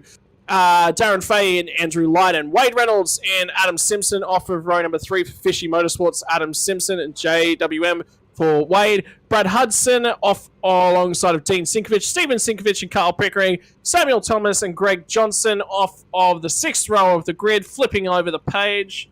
I think actually that might be it. Indeed it is. Nathan Verney will be the only other one. Greg Barber and Tyson McAvoy, the race control and safety car driver, here tonight. And Nathan Verney off the very last row of the grid. Yeah, he would have had a rear grid penalty from last race, I would say. That's why Nathan didn't qualify. That is indeed correct. We are 30 seconds away from those lights coming on, and then they will go off and will be green flag racing. Hungaroring, 23 degrees Celsius track temperature. It's a late evening run. The sun is starting to set little after golden hour. It's not quite perfect for the photographers out there this week. Look at the grins on the nose of those Kitten Racing 1 cars. Kitten Racing 2, I believe, actually, on the right-hand side of your screen here. Kitten Racing 1 on the left-hand side, starting slightly further forward. P1 gets the outside run down into turn number 1. Lights are going to come on here from the Hungaroring. Race number 2 in your wacky Wednesdays. Formula 3 are away. Oh, the race here tonight. Pickering at the back, drifting backwards, and I believe that's actually going to be Nathan Verney who picks up a couple spots. It's still going to be Loretti that leads us down into turn number 1, and he's managed to drag his direct teammate. All 4 cars off the front 2 rows, all are teammates, but direct teammates, and split them up into 2-man teams. So Fahey will assume P number 2, and then it's going to be Byrne and Lyden who'll slot in behind them. Didn't get the best getaway there for Daniel Byrne, dropping that 1 spot. A little bit of drafting assistance as well. And here comes Edson. I think you draft. Yeah, I think you're right. The draft. I think just Adrian. Well, hang on. Were they side by side? No, they weren't showing. It's just the camera angle coming up here to the kink at the top end of the hill. They will file their way through there on lap number 1 before they'll settle in to the sweeper in the middle of the lap. Formula 3 here tends to be quite aggressive and quite spicy in real life, with pit stop strategy determining a few things. I'm really interested because I think Darren got benefited from just a little bit of a tow there on the grid. So is the tow going to be more effective in these F3s than it was in the TCR? We spoke to a couple of the drivers at the end of the podium, and they felt the tow wasn't a massive advantage. They're a lot heavier car with a similar sort of power ratio, so the power to weight. These things got bigger wings as well. They would punch a wider hole in the air, or lock up there from Darren Fahey. So that's not going to be good for his tyre conservation, as he'll look to try and go the journey here in the early running tonight. End of lap number 1, and order will be Loretti from Fahey, Byrne, Lyden, Simpson, Reynolds, Hudson, Sinkovich, Pickering, Thomas, Verney. Your top 12. Something's happened to Carl Pickering. He's had a crash. Oh, he's backwards out the final corner. Has he got away without a bump on the reels? Looks to be so. Everything looks nice and straight. Moves going on down to the first corner. There is none. It's going to be the order as it was. Maybe there will be a few guys that will be just saving that sniff of fuel. I don't think it's going to be an issue. As I said, thanks to Rad for the information there. But from what he was saying is there's no limit to the tank, but the setup starts on a fixed amount. So setup starts on 26 litres, but you can put 47 in the tank. So therefore, you could go in after lap 1 and probably pit and fill it right up and have enough to get home. So how early do you think you're going to do that? Because fuel obviously is a huge part of the weight of these cars, which therefore directly impacts lap time. So it's certainly not going to be pit straight away. You're going to want some of this race to unfold so that you can get that pit stop and get free air. It's going to be undercuts. Free stop, yeah. I think if a free stop comes up like a safety car early on in the race, then you might see the entire field go in and take that jump. But then again, there might be someone that rolls the dice. I mean, generally, as we say, you know, one safety car breeds further safety cars. So maybe drivers will think that way. But given the fact that you know, most likely could get all the way if the tank was full, these guys probably would be only looking to burn off a few laps, 4 or 5 laps, and then you should be able to make it to the end. Now, I know that you're all aware of this, Cowie, but we'll converse more on it for the stream's benefit, as we're actually going to go to a replay for Carl Pickering. This is what happened at the tail end of lap number 1. Gets in, snags a little bit of the curb, gets a little wiggly, continues getting wiggly. It's a lot more than wiggly. Yeah, just cold tyres and maybe a little bit eager on the throttle, trying to turn it in and get it to sit a little bit hard. And I know these things doesn't take much to push that little bit beyond the limit of the car, and cold tyres, that limit is very small. Anyway, Alright. all things considered, that's Carl Pickering now on your screen, running down in P number 13. So we will go back to live pictures here momentarily. I had the opportunity, so it was really interesting just then when we were on board with Adrian Loretti. I was just looking at the onboard shot. And the footwells are actually carved down on the track. I actually got the opportunity to drive a Formula Ford 2 weeks ago. I was going to ask you about that because I haven't really had a chance to talk to you since then, buddy. It's not. How was the experience? It was incredible, absolutely incredible. I binned the car on my second lap in the thing, mainly because my simulator brakes.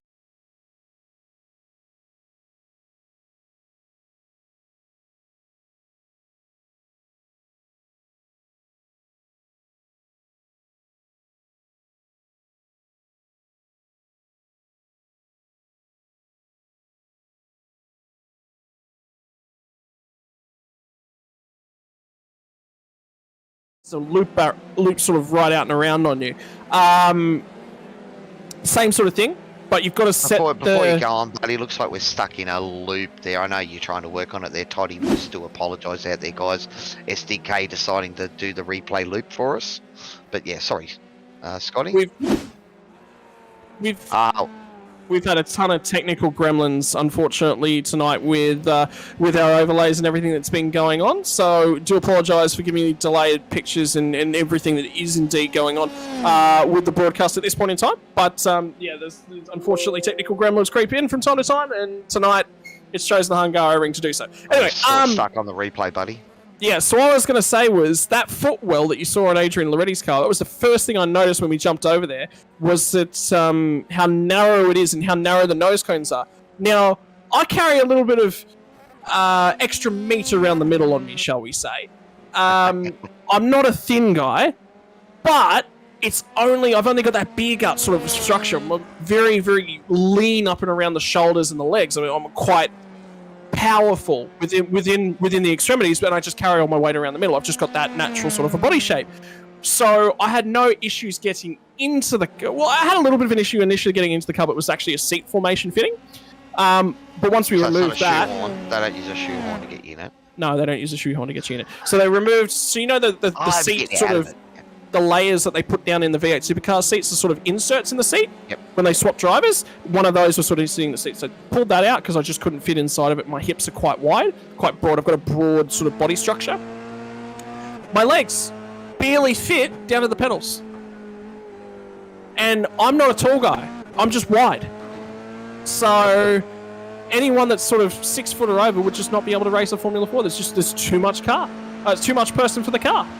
It's so interesting. I have bruises on my legs from how, like, I'm not. Again, I'm going to stress. Everyone's going to be, he's got weight on him going around. It's not on my legs, not on my arms. That's not the case whatsoever. It's just wider body structure, quite literally. So you sort of felt the road in that car, like you felt the bumps. Yeah, felt everything change of direction. Yep. was because my legs were basically pressed to the edges of the nose the whole time. And that was super cool. Like, don't get me wrong, but yeah, and you've got to brake early. Well, not brake early, but brake earlier than you would in other cars. Set the car up and then settle it on the throttle to allow the car to drive through the corner. You don't want to trail brake into the corner in those cars because the rear will just come around on you. There's no wing. On the brakes. There's no weight over the rear, so the rear just loops it. So that's why you brake early, point it, or start turning in, and then build the throttle to it. So it's a little bit like a TCR almost. No. Because the TCRs have got no point in them the instant you touch the throttle. So yeah. Whereas these things just they love it. You touch the throttle and the thing just really wants to dive in at the corner. Oh, awesome. It was interesting, unique experience, and everything came up far too quickly. That's generally the way it works too, buddy. The moment is brief when you want it to last an eternity. But I know I want to do a track day at some point as well, but I think I made the decision a while back that if I'm going to do it, I'm going to drive. I'm not going to sit in the co-pilot seat. Yeah, for sure. I would 100% recommend that. That'd drive me nuts. All they do is scare the shit out of you, don't they? I got a longer experience as well, so I got to get in, get out, and then get back in again later.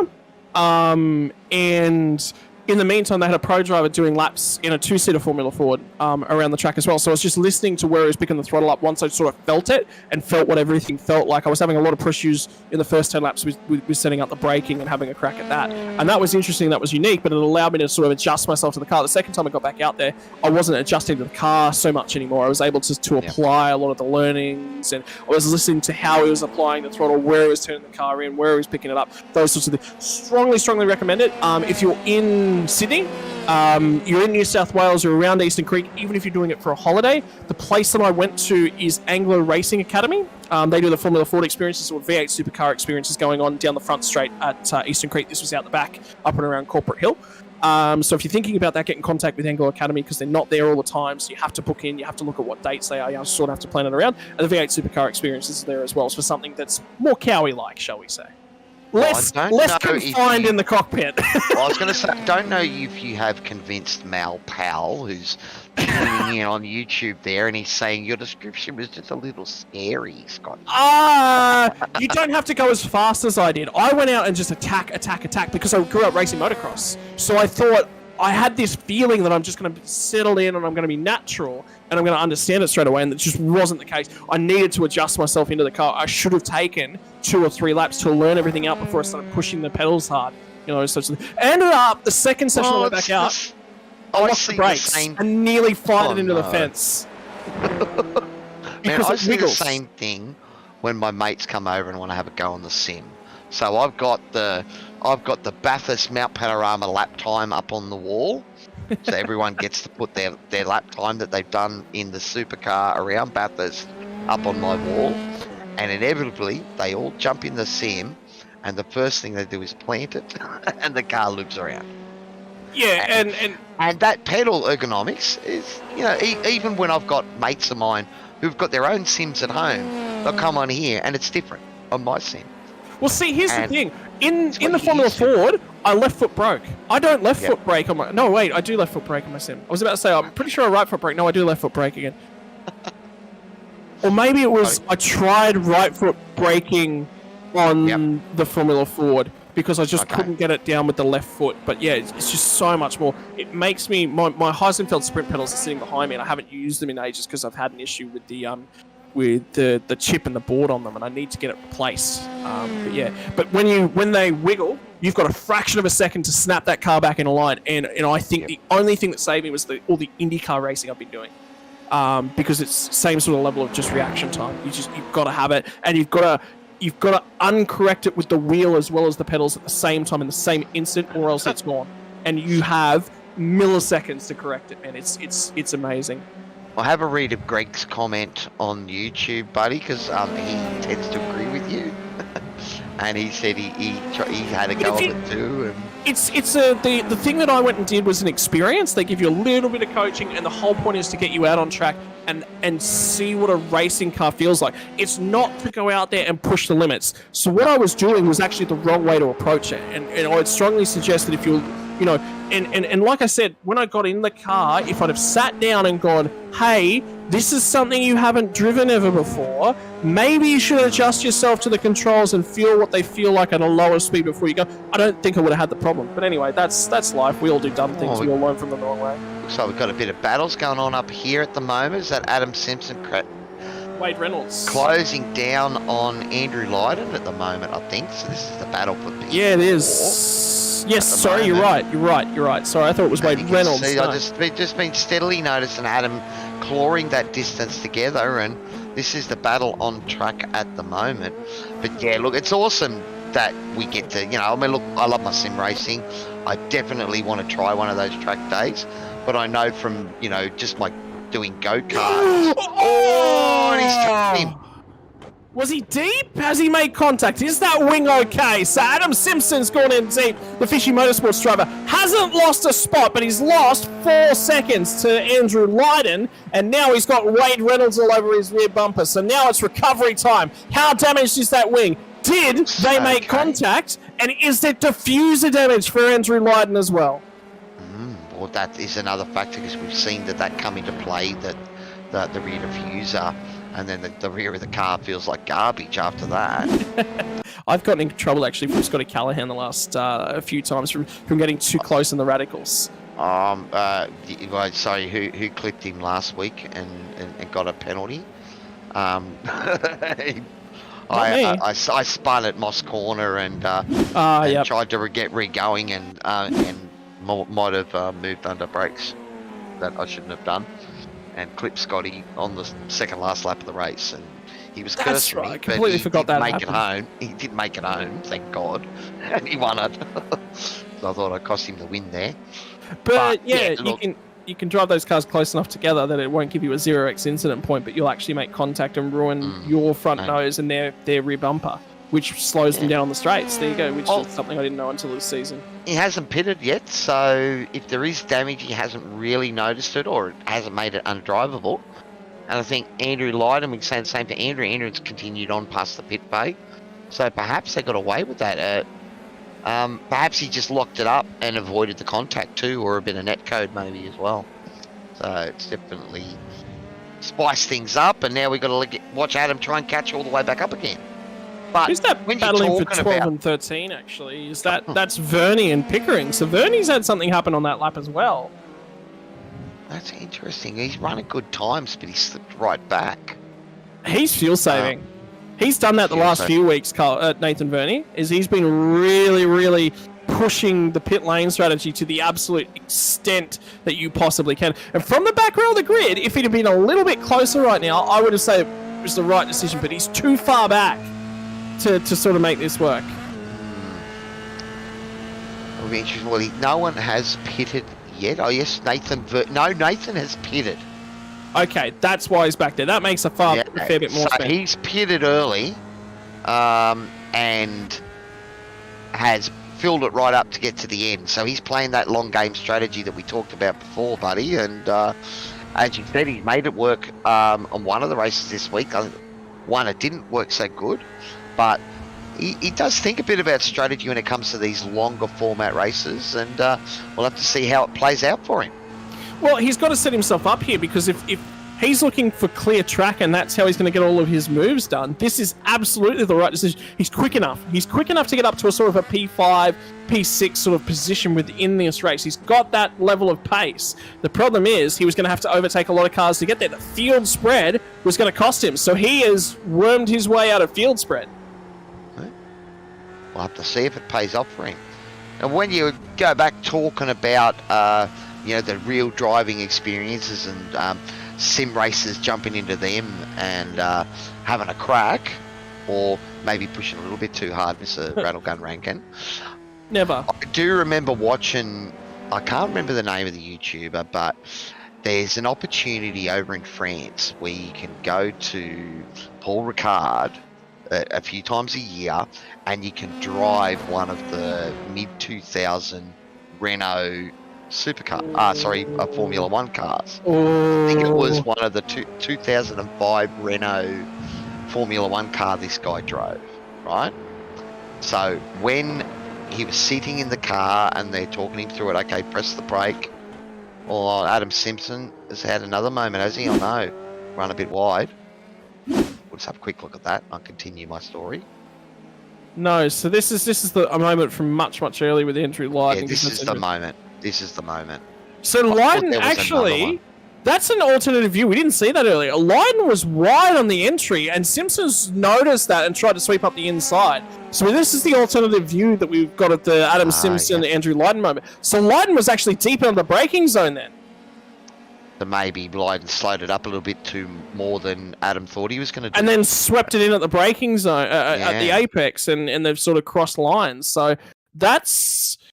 I don't think that Adam Simpson was going to make that one. Too far back, way too far back now, buddy. Without making contact, because he was going to sweep way out wide and take Lydon with him. But something to consider. Maybe it wasn't as cut and dry as we said. I reckon the best opportunity actually is to go on board here with potentially Adam Simpson. That will probably tell you what he was attempting to do. So this is down near to turn number 1. Oh, so he's locked. So Andrew's locked up there, but then he's got a good exit, so there's no problem there. As Andrew broke earlier? No, it doesn't look like it. It's just Adams just closed. He's very slow. Adams just cooked it. I think Adams just cooked it a little bit earlier, I think. Tried to carry a bit more speed through the corner. It's so lucky. So getting back to the Renault experience, this guy was, when he's sitting in the car before he goes out, they're saying to him, press the brake as hard as you can, as hard as you can. Okay, really press it as hard as you can. Okay, all right, so you got 15% brake pressure then. Right?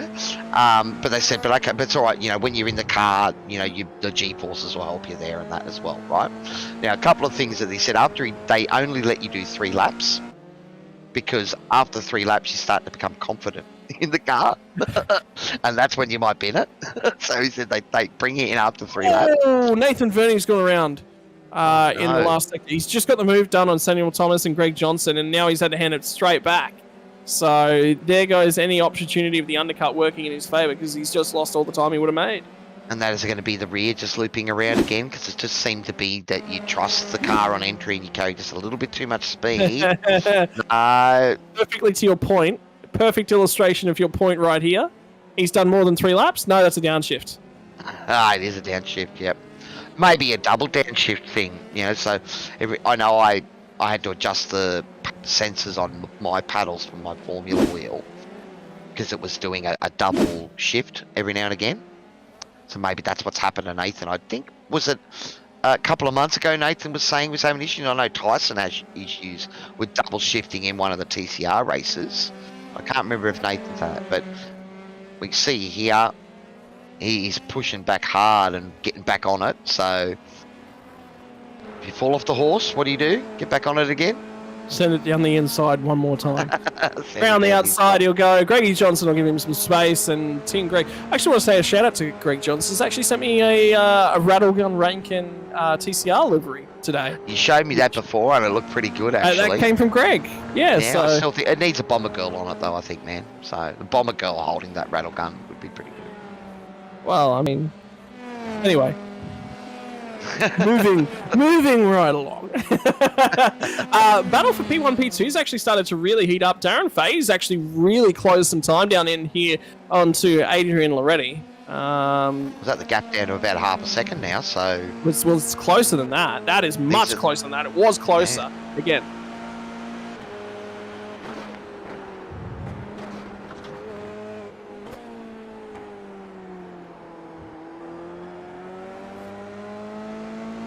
Well, he's doing okay. To see, no, he's running that all right. I think he's just really aggressive on the exit and trying to carry as much speed, because that section back there, you can almost treat it like a little mini straight if you get a great exit.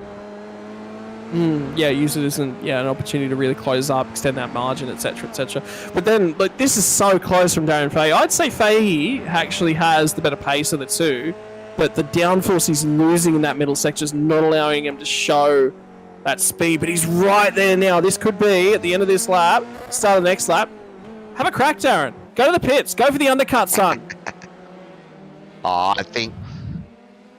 Is he the gonna? Kittens boys are probably Come on, lost in boys. Well, I think that the Kitten boys seem to be fairly savvy. Darren's been giving me all the lowdown each week on the things happening in the team with the boys and stuff for us to talk about, which is awesome, boys. We love that stuff. And Come on, Dazza. all you other drivers, when you watch this race back, come on, let's hear the dirt on your teammates. Come on. These have been a bit tight-lipped. We want to hear it, right? So Darren's been pretty good giving us that, but see, Darren's savvy too, so he'll know that if you want airtime here at SRW, you got to battle. So he has to force the issue here to get the Kittens boys on the stream, eh? Get the Kittens cars on the stream. So good thinking, buddy. I mean, they're 1, 2, 3, 4. So I mean, if you're looking for ultimate team performances, I mean, they're on it tonight. Yeah, but look at Sunday and Cowie, your average sim racer, and the only reason you kept watching me was because I was sending it and in the battle. How are your average spin racer? That's more like it. I didn't spin. I think my teammate Harry had a few moments. He kept passing me. I'd let him through, and then he'd have a moment. And then I'd let him through again. He'd have a moment. And then at the end, we said, "Bugger it, let's race." and Tyson, after a bit of door banging there, Tyson came in and said, "No, boys, hold." And we sort of went, "Well, no, we're enjoying this. Let's keep racing." And we might have got in trouble after that. When the team boss comes in and tells you to hold position, you hold position. So No, I thought it was a great broadcast. For team racing, no, it was absolutely horrendous, but it was a great broadcast. That's it, buddy. No, I had a ball. And that Fuji track, that was conducive to great racing all week. You know, the Porsche race was great. The TCR race was great there. Don't talk to me about that Porsche race. Don't talk to me. I was on for my season best finish, and I threw it away. No one else. I threw it away. Nah, I mean, these things happen, buddy. We can't all be average sim racers. Nah, it's great. And as I said, man, look, I'm thoroughly enjoying racing with all of these boys, and you know, it's just unfortunate, you know, you can't race in everything, and you know, they want me to commentate and talk about one night, so there's another night I can't race. But it's and some of these guys, I mean, we've all got the cars that we love and we focus on, and I think sometimes when us dabblers jump in a different car, we just look like a fool. Oh, look at this, Darren pushing hard. I want to actually send an opportunity out there to, well, speaking of V8 Supercars, it's just one reads to Goey who's just dropped in the chat. Konnichiwa, lads. What are you doing hanging out in Japan? This is Hungaroring. It's in Hungary. I don't know what Hungarian is for hello, but it's not Konnichiwa. Do you know the little bit of history about this circuit? So that's why you're here, Goey. Well, this was the first race behind the Iron Curtain. So apparently Bernie Eccleston wanted a race in Russia, right? But a Hungarian friend of his recommended Budapest, and they wanted to build a street circuit similar to Monaco in the middle of the park, but instead the government went, nah, we'll put it out near a highway. So that's why the track came about. Well, I bet it would have been actually phenomenal racing in those style of Formula 1 cars way back when too. Like, with the soft suspension and flowing all over the place, it would be insane for racing in those style of cars. Actually, lead battles starting to heat up as well, so we'll have to keep our eyes out as Daniel Byrne's going to start to get in here, and we've got a replay of Steven Sinkovic doing something silly. Well, it might be rather appropriate that we've got the SRW car, even though he has done a little spin, because we've got to have a look at the sponsors. We can maybe have a closer look at a couple of them on that car. But again, thanks to DSL Welding Services, our major sponsor, Pagnian Advanced Simulations as well. Great to have them on board. We've got Dragon RC as well, and the Promo Department Safety Car, which we haven't seen tonight. Scotty? What's going on? Clean racing. No door but banging we've got- because they don't have doors. But these are SRW races. It's never this clean. Are you kidding? This is a trend, actually, Cowie, and this happens in just about every league that I've ever been around, and particularly since I've been race controlling. Normally, it takes a few races. Just sort of everyone wants to bang, they want to bump, they want to grind, and then everyone calms down again. And we're in the calming down phase. We've got what 3? So is that What why we say? you have only a 9-round season and not a 20-round season? Because that way you want it to start again and have the chaos at start again, and everyone gun busting to see if they can, put themselves in a championship. Oh, it's more exciting. Like, have a look at it. Have a look at a few points that we've got going on. Like Matty Jones is so far gone at the moment. Riley Jones. Those guys, by the way, completely and utterly not related in any way, shape, or form. But hey, Johnson. He looks like he might get that round of the pits, so is that going to stop the promo department safety car coming out? But Samuel Thomas has had a moment as well. So is that related between these two? Were they together on track? Well, Samuel Thomas appears to still be going at a normal pace. He's not losing time to the cars ahead, so he seems okay. But this will tell the story as we jump into DSL Welding Services. He's all by replay. himself. This is on the run up the hill. That's Kyle Pickering in the background. Oh, picks up the curbing. Oh, God. Oh, somehow it gave him one wheel back. Well, that's how you work a tyre tether. Apparently just pulls it back to the car, and not only does that, reattaches it for you. Look at that right-hander. He cannot turn right at all. I guarantee you there'd be more than 90 degrees of steering lock. So this is what happened to Sam Thomas, as he just looped it a little bit. Like, starting to look a little twitchy in the rear of that car. Yep. I think Kerbal looped it, but we're starting to see these guys. We are 19 Johnson's laps. still crawling back to the pits, by the way. Almost 30 minutes into this race, so halfway into this race, and no one's come into the pits apart from Nathan Verney and now Greg Johnson. Greg's on his way into the pit lane. Could you imagine being a car that wants to pit right now? He's made it. He's going to make it back. Well, there might be a few drivers out there cursing him, Greg, going, you should have broke the car a bit more. We need a safety car. I will say a shout out to Greg Johnson. He's actually picked up a few different things. He's starting to try and run some new things, is Greg Johnson. He jumped in the Mercedes AMG GT3 on Saturday night and ran his first ever endurance race. So there's been awesome. A few of them. Him and Greg Lee. Been doing a couple of endurance with the Team Greg boys. Team Greg, Greg. It was to try and get them going, and they've all said, I'm curious about endurance racing, so I just said to Leaky, look, here's what's happening, here's a Saturday night, jump in the car, you don't have a choice. And he went, all right. And then Johnston saw Leaky having fun, and he's gone, well, Leaky can't have fun without me, that's just not on. So he tagged in the next week, and Nathan Allen jumped in a car with me instead. We better have a look at the front, buddy, because we now have a three-way battle up front. Adrian Loretti, Darren Fahey, and Daniel Byrne.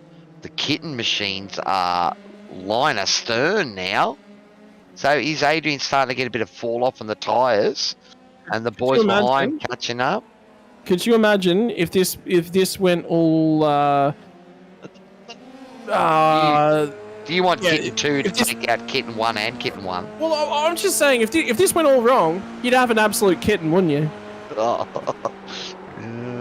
be kittens everywhere. It God. took a setup, but I got there in the end. You know, I've had that reaction already. That's the second time this week I've had that reaction, except on Monday night. I managed to get away with a second one as well, so... No, it was Sunday night! I think we got away with the Monday stream without one.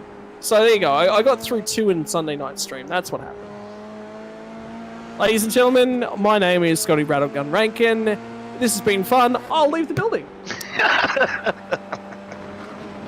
Let me put my foot in it, please. Mate, mate, that's just my role here is to put my foot in it constantly. I don't know what you're on about. Well, they do say, you know, most of the time us men, we're always in the shit. It's only the depth that varies. If you have a look at all of the broadcasts that we've potentially been a little bit risque this season, I've been involved in every single one of them. You're not supposed to be proud of that, buddy. I absolutely am proud of that. Well, All going to right, go so- into the pit lane is Andrew Lyden. Andrew Lyden, He says, I'm going to go for the undercut on Mr. Adam Simpson. Simpson's all over me. Let's not fight. Darren Fahey. I think it's Darren Fahey that's gone in. No, it's Andrew Darren's in Lyden. as well, yep. Way's in as well, so you're right. Great spot there, Cowie. Wade Reynolds with 3 cars pit at the same time. 4 cars are going to pit at the same time. Well, the race was starting to peter out just a little bit. We hit the halfway mark and pit stops begin. Well, I honestly think that all of those guys out there were holding out for a safety car. Run as long as you can and hope there's a safety car to get that. Whoa, here we go. Where does Vernie pop out in all of this? Because this is critical. Because Bradley Hudson and Dean Sinkovich are still in there. Does Vernie jump a few cars here? He's got clear of Steven Sinkovich. He's had to make a few overtakes in the middle here, which have really cost him. He's going to come out right around Bradley Hudson at this point in time. There's Hudson. Vernie clears Hudson. So he's grabbed at least one spot with the undercut. So that clear running is working for Nathan. So where was Hudson? Hudson was 7th. So he's got an opportunity here. He may come out ahead of... No, Wade Reynolds has just pit as well. Yeah, Wade Reynolds has been through the lane. So He's come out about 11 or 12 seconds ahead of Nathan Vernie. But Vernie's got pace. Vernie has been closing on everyone ahead of him. He's been about the fastest car just about every lap of the race, and that's been with more fuel on board. So he has got a lot of pace. Now with these guys with higher fuel loads or similar sorts of fuel loads, you might actually see Vernie get a little bit of a hurry on here, and he might catch a few people. Right, well, we're talking 5, 6, 7 seconds was the stationary pit time, so I don't think any of the guys have taken 2 tyres again. Loretti, Burns, Simpson, all in the pit lane this time by. Your only driver not to have pitted so far will now be Steven Sinkovich, and you'll get the opportunity to see whether he'll take that here in behind Nathan Vernie. It'll be Hudson, then Sinkovich. So, sorry, that's Darren Fahey on screen. My apologies, it's Lyden in behind him. Where is this going to pop back out? This is the undercut. This is Loretti looking to hang on to the race lead. Adrian Loretti has actually cleared these guys and got through. Simpson rejoins immediately behind them, and there's a gap between the Kittens boys now. Darren Fahey will now try and squeak his way back up on a Byrne. Byrne is right with Loretti, but then there's this huge gap back to Fahey. So Adam Simpson was looking like he was trying to make a move on Andrew Lyden there, and he's got that done in the pit stops. So Andrew pitted. Adams managed to pit a lap later. That clear air, giving him a good lap, good in lap. He had to make that lap count. Spot. Yeah. Yep, he had to make that lap count. It had to be a great lap, and it was just good enough for for Adam Simpson, who's now jumped into P4. Now it's going to be kitten sandwich time for Adam Simpson. I think you were right when you talked about Darren Fahey before, because he's now about 8. Has he fallen back behind Daniel Byrne a big chunk? So it's now Adrian Loretti and Daniel Byrne. So something might have happened to Darren there, maybe he took. This is the opportunity. This is the opportunity for the Kittens boys, because he is a fish car in the middle of a kitten sandwich. So it's a tuna sandwich, is that what you're saying? Yes, this is a tuna sandwich, and the cats love it. The cats are going to town on this one. And the cats love it. You're right, buddy. Yeah. Mate, I'm on fire tonight. Can't drive a race car. Can talk a storm. It's just too many puns, Scotty. You know, just remember that too many puns is illegal. No, just enough is okay. No. Oh, is that a lockup that was a lockup from Darren Fahey. I was trying to have a look there before to see if Darren might have taken tyres, but he had a 6-second stop. He had a 35-second run down the pit lane, or the total pit lane time. Adam Simpson only got him by about a second in the pit lane. So that doesn't explain that it. Was all the that was all the difference, because they were running line astern. It's 8 seconds the difference between Fahey. Oh, you're talking about now? Yeah, you're right. So there's no difference there. So it's come from somewhere else. You're right. There was an issue with Faye on that outlap, and we And missed something's it. just happened to Daniel Byrne. Has he fallen back again as well? Oh, we've got a DSL Welding Services replay. Guys behind the scene have managed to grab this one for us. This is the outlap from Darren Faye, but there's no car on the screen here. Faye did go for the undercut. Wiggle, grabs it. That'll be 8 seconds right there for sure. Yeah, yep. In a fast section of the track where you're accelerating through there in these cars, so that'd be it. Oh no, Steven Sinkovich, something's happened. What's happened there?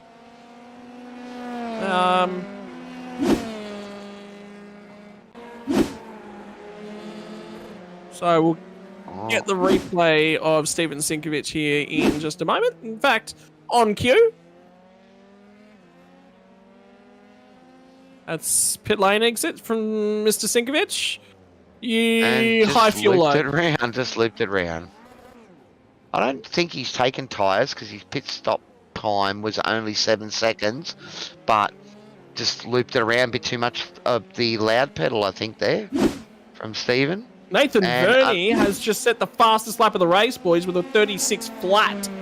So he is on the charge. Half a second faster than Adrian Loretti in P1. 1.5 seconds faster than every car ahead of him up to Byrne and Loretti. And he was 2 seconds faster than Darren Faye that lap. He is coming. The gap when he came out of the pits was 11-12 seconds to Wade Reynolds ahead of him. It is 8 seconds.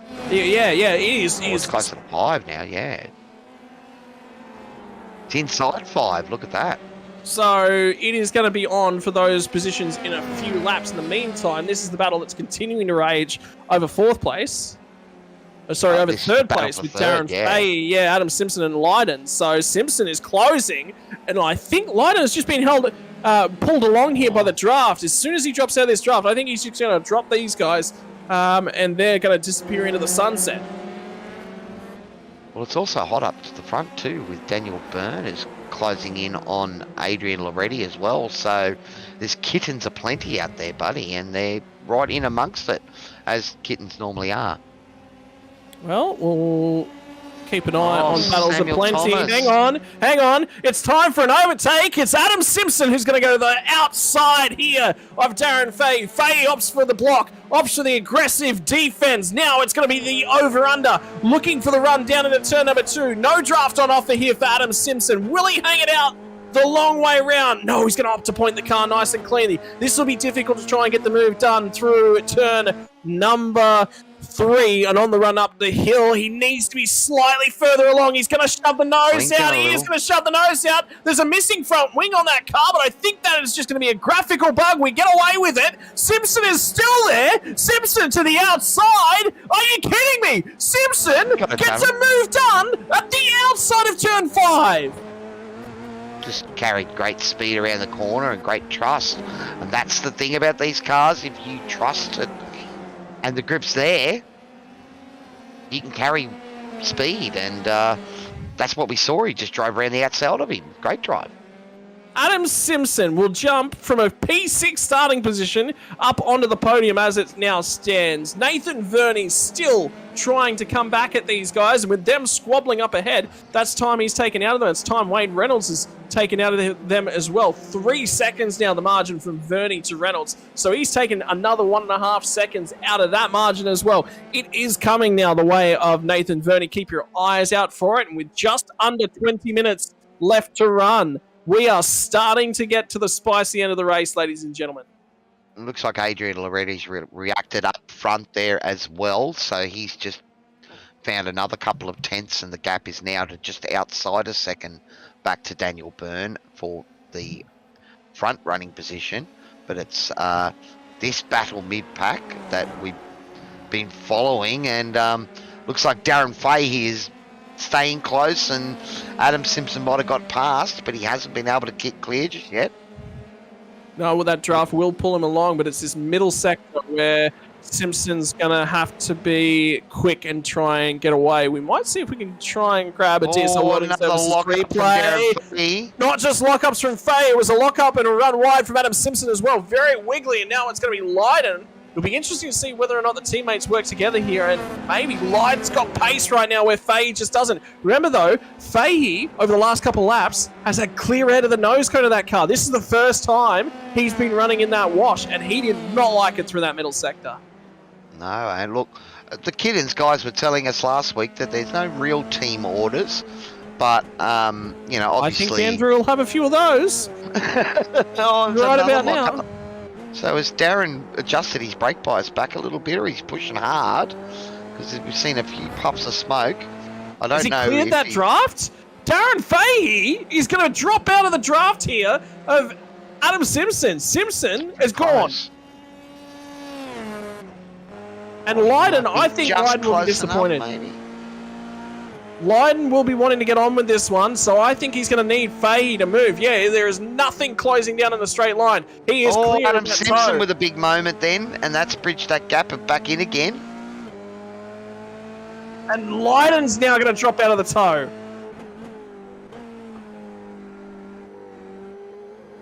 So we're going to go for the replay around the outside here from Adam Simpson. This is going to be a hell of a move. Sets himself up, coming through the kink, gets to the outside. I'm here. Why not? Keeps the momentum, keeps the car alongside through the corner, and then off the exit, he's got it. That is an overtake and a half from Adam Simpson. Stick that on the highlight reel. Well, you can see too that he was right on the edge of grip when he first went for that move around the outside. The car was twitchy, and he made it stick.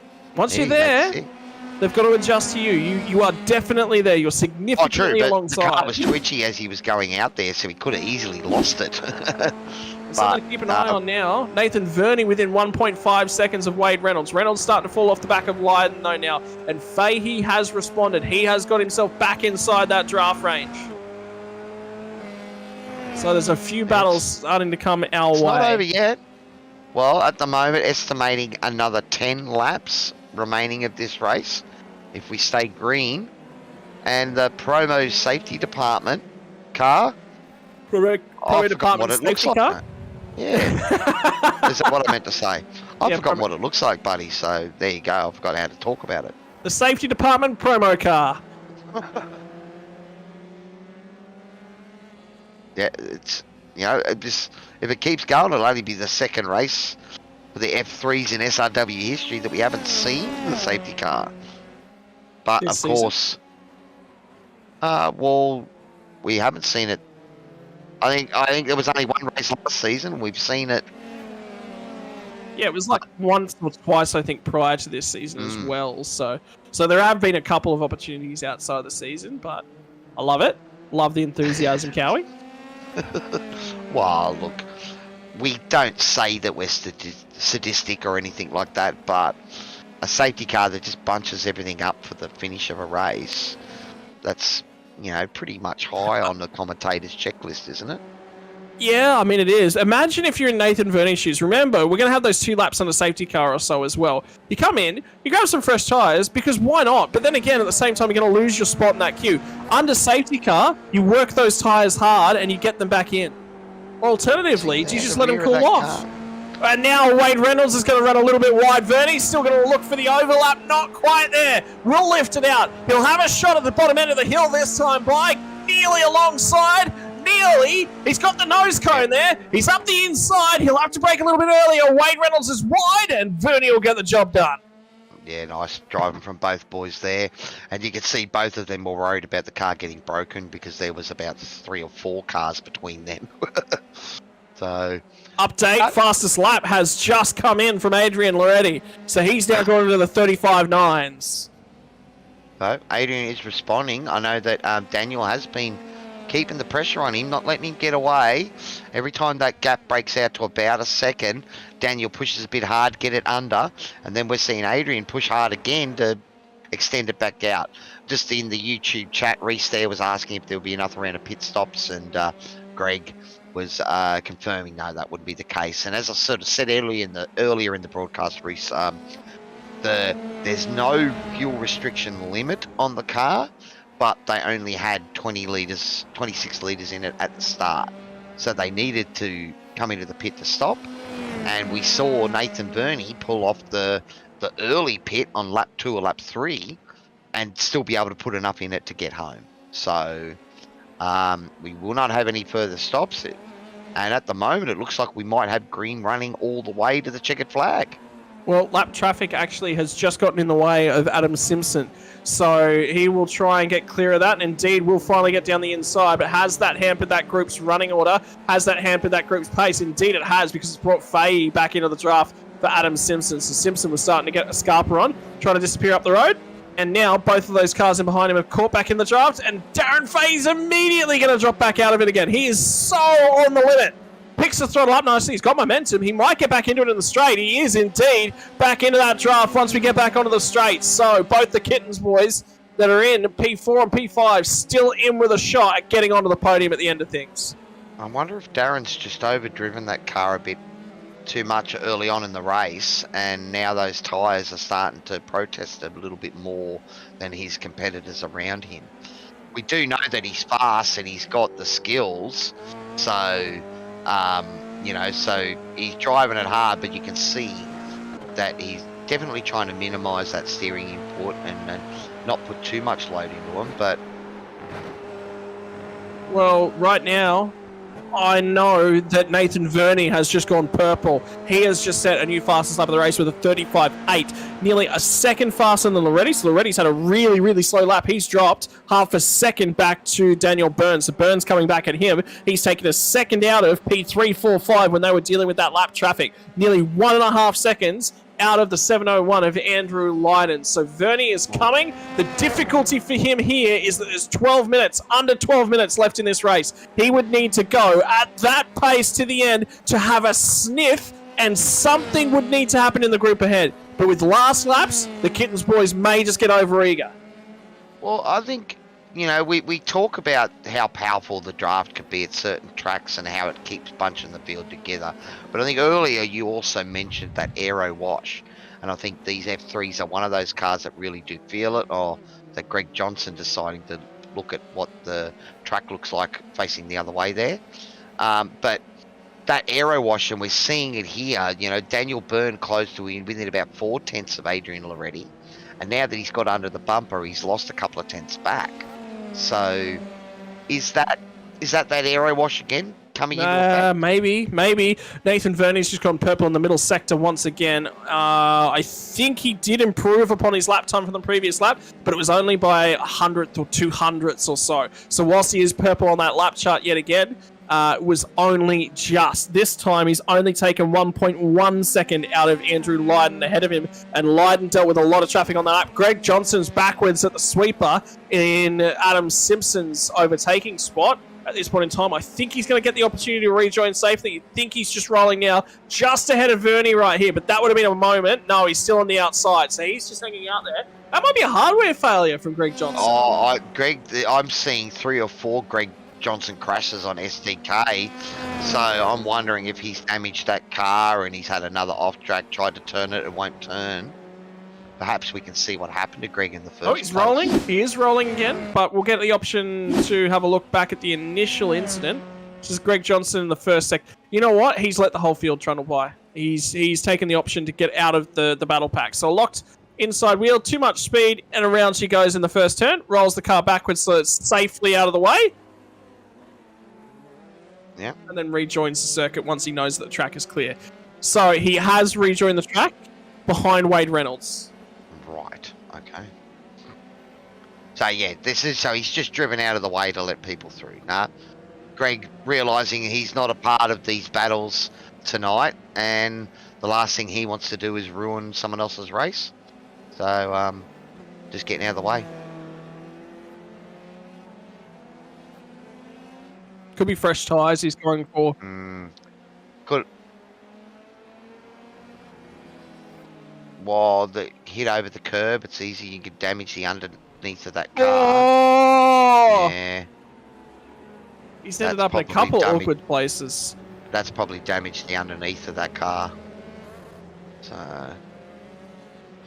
Alright, well, let's go back to live action because it's about half a second between our leader, Adrian Loretti, and Daniel Byrne, his teammate. Yeah, is the other. No, that's Locked On Racing. Nathan Verney we're looking at there. Yeah, it is the Kitten 1 versus the Kitten 2 machine. You know, these boys, it doesn't look like they're playing any team order game here. They're pushing each other hard. 11-second gap back to Adam Simpson. Well, So if we keep an eye on that gap, about that 11-second gap, unless it drops dramatically, I would think that the Kitten boys out front are still racing. it's interesting to see whether or not they will continue that fight on. Vernie didn't make up any time on the previous lap, and he's only going to make a tiny amount of time on the current lap that he has just completed. In fact, he's lost time to P345, but it's only 10s that are in it at this point in time. He's made a fraction of time to the leaders, but the leaders are now out of the picture for him. But now he's starting to take a little bit of time here out of Leiden in this middle sector. I wonder whether Leiden didn't get checked up at turn 1 potentially. Yeah, it's certainly possible. I think also Darren's been feeding me goss. I'm still not sure if Darren's the team boss for Kittens or not. But if he is the team boss and you're sitting in P4, would you want your 1 and 2 to fight? Give you a chance to catch up? Well, I mean, he said there's no team orders, so... Maybe it's just a ploy. Maybe there'd be team orders if it was reversed. We might have to hassle Darren about that down the track. Yeah. But Yep. guys, if you've got your predictions and your opinions out there, make sure you put them in the chat for us. Give us something to talk about. You don't want to hear about my Sunday night racings or Rattlegun Rankin's trepidatious trip in the Formula Ford. Yeah. You know, we want to talk about the racing here. We want you guys to talk back to us. So don't forget to give us a like and subscribe and put your comments in there because we love you all.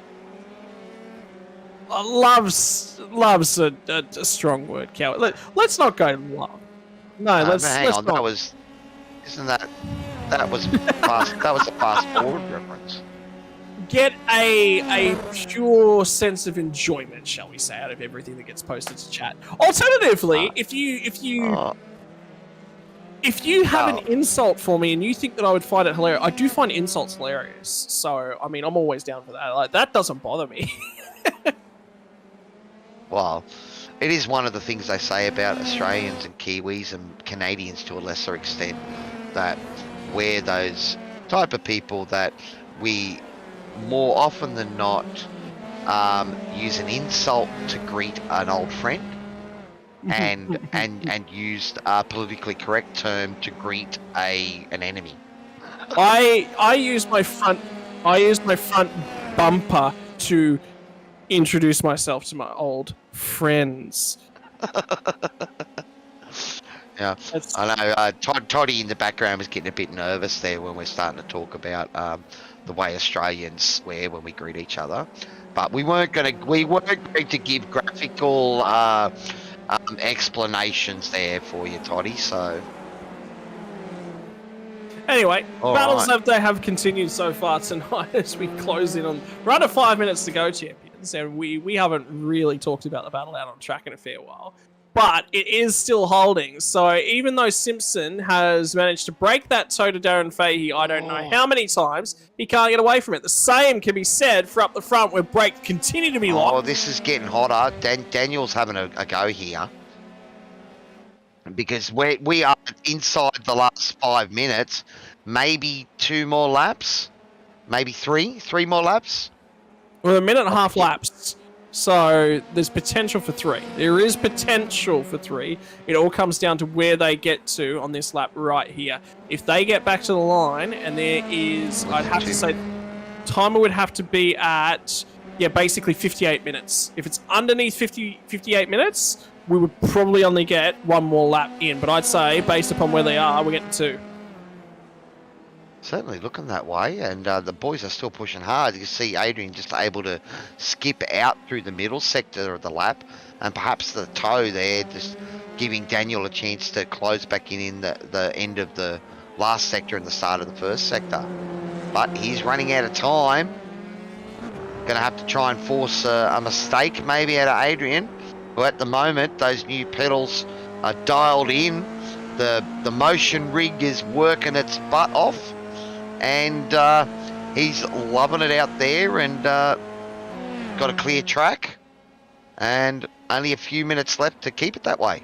Mum, Dad, watch me drive! Watch me drive, Mum and Dad! Mum, watch me drive! That's what I'd be saying if my mother was here. But I'm a different I do the energy same level. with my mother. You know, I go back down to the house after my race and I'll let her know how I've done. She sits and watches the V8s. You know, she loves Mum loves the V8s. So I am going to talk to your mother on Sunday night. I'm going to tell her lovely messages. I will absolutely tell her that you are a very lovely boy and would never ever hurt a fly. No, I'm going to tell her horrible things about you, Kelly. Yeah, of course you are, buddy. Well, I think she's. Well, we've got Father's Day on Sunday, and I'm playing a gig up the coast, so I think she's going to come up to that one with me as well. Hey, you're I'm lucky. playing a gig during the day, and then see if I can avoid the Sunday traffic Father's Day, coming back home and make the race tomorrow on Sunday night. I'll be hoping that. So, update, ladies and gentlemen, we did get that second lap in, so we will get one more at the conclusion of this lap. We will get the white flag. We will go 1 lap left to go, and I can tell you what, Daniel Byrne is the closest he has been at the end of the final, towards the tail end of the final sector for nearly the whole race. So he is in with a hunt. Is he too far back? He's right on the limit. Oh, he's in the window. He's in that window. It's also hottening up for P3 as well, because it looks like Andrew Lydon's got on the back of Darren as well. So those boys trying to put the pressure back on Adam Simpson. But let's go back to the front, because it's now 2 tenths. And it's going to be close as they take that run down into turn number 1. Here it is. Lydon, no. Daniel Byrne is going to send it to the inside of his teammate. 1 lap left to run. White flag in the air. And he got close there. And I think he'll shove the nose down here and he'll have a sniff. He'll look for some fresh air. He's going to try and fill that mirror of Adrian Loretti up ahead of him. Loretti's looked calm. He's looked in control. And he has led every single lap of this race with only half a lap left to run. Is he going to be able to pull this off? Runs wide now. He's going to look for the Adam Simpson line as Daniel Byrne tucks it in. Now at the sweeper, up to the chicane. Half a lap left in this motor race, and he's going to get it done, I think, before the last corner. If they get to the last corner, there's not enough time left in the lap. So he's got to have a shove the nose down in at the bottom of the hill here. Left, Adrian's driving right. smart, buddy. He's parking it in the right spots at the moment. You've got to cover if you're already. I don't think you open the door. Don't even think about it, because it's the last major opportunity. And here comes Byrne. Byrne did get a run off the corner. It's too late, though. It's going to be Adrian Loretti that's going to lead us from lights out the flag. This has been a perfect race. The only marred attribute of it is that Verney's going to walk away with fastest lap of the race, but it does not matter. He'll be down in victory lane. 1 corner left to run, and when your teammate's been that close to you all night, you can do nothing but take your hat off to him if you're Daniel Byrne. Great racing for the Kittens boys all night long. P1, P2, and it's going to be Adam Simpson to ruin the party for P3 at the moment. Too far back of the other cars. Verney had a crack. Didn't quite have enough pace to get there, but it'll be Adam Simpson that breaks up the Kitten party on the podium.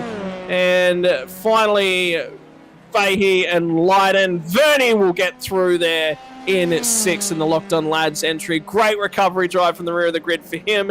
Unfortunate that he had a few wiggles in the middle. That wiggle could have cost him about 6 or 7 seconds. That may have been all it needed for him to get back there, and tyre condition was the rest as well. So he's done a phenomenal job to get up to P6, but you wonder what could have been for Nathan Verney. Well, that was a different type of race for the F3s. We didn't see a safety car. Didn't get them bunched up, and they ended up a fair bit spread it out. But you can see again, even when that happens, we still got battles for the lead of the race. When P1 and P2 finish less than half a second crossing the line, you can't complain about that, buddy, can you? Well, Dean Stinkovich is going to cross the start-finish line, and that will be it. That is the race concluded. That was the last car to cross the line. And all of the top 5 are basically on the same section of track as each other at the same point in time. Looks like they're all just hanging out on the cool-down lap. Dean Sinkovich has won the Sinkovich Wars. And as Toddy said, both of them inside the top 10, so that's a good result. But bragging rights to Dean once again in the Sinkovic household. And Carl Pickering had a bit of a night to forget, didn't he? update, Adam Simpson finished that race with one more incident point, would have meant a penalty. So he walked a fine line. Or did he judge the incident point limit to perfection? You be the judge. Perfectly. It depends on how many laps he had to run with it, with one left. Because I know I've had to do over 10 laps a few times with one incident point left, and that's not easy. Well, ladies and gentlemen, the Kittens Racing crew dominate from lights out to flag. P1, 2, 3, 4 on the grid. Adam Simpson gets in there to spoil the party with a few fancy overtakes around the outside. One of the most difficult moves to get done at that particular section of the track. And he got a lot of trust, I think, from Darren Fahey. Fahey said, look, if you're good enough and you can stick it around the outside, good job to you. Gave him the room, and I think it takes two to tango in that section of the track. And Darren certainly made that possible for Adam. It's a good driving to both of them, and respectful driving. Oh, it was awesome driving for the boys, and they were pushing hard and definitely trying to push each other. You could see at the end there, Daniel was doing everything to try and put Adrian off, playing peekaboo, and almost got up the inside into T1. Perhaps that was his chance to send it. But great defending driving by Adrian, and it's a great result for the Kittens boys, and great to see one of the fishy cars, Adam Simpson, on the podium as well. So we just better be careful we don't bring all three of them into the room at the same time, buddy, because Kittens and Fish. We've started something now, haven't we? That's not going away. But I'm not as desperate as you and going down that pun road, buddy. So desperate? There's nothing desperate about a good pun, don't you? How dare you? How dare you? Oh, Lord. Well, it's Adrian Loretti who needed to catch up points tonight on Matty Jones when he got presented with an opportunity. It's Adrian Loretti who'll walk away with maximum points. Daniel Byrne finishes in P2, currently sitting in P5 in the championship. A good opportunity to score a bunch of points over Nathan Verney. He'll relish in that opportunity. Potentially a spot moved up for him into P4. Could we see Verney and Byrne swap in the championship standings? Darren Fahey came into this round sitting in P3. Adam Simpson is 170 points further back. Simpson may get the opportunity to jump Andrew Lydon. He is 70 points distance, so unlikely. So maybe just the 1 point position shuffle at the end of our round whilst we give our drivers the opportunity to make their way to the interview room. Indeed, it's time to talk to the only non-Kittens driver in our podium threesome here tonight, Mr. Adam Simpson. Mate, you've been having an absolute banger season in terms of your downforce-based cars, because we've been seeing you a lot in those radicals as well. I don't mind a little bit of downforce here and there. It definitely helps pushing things along in the corner speed and stuff, so it's good fun.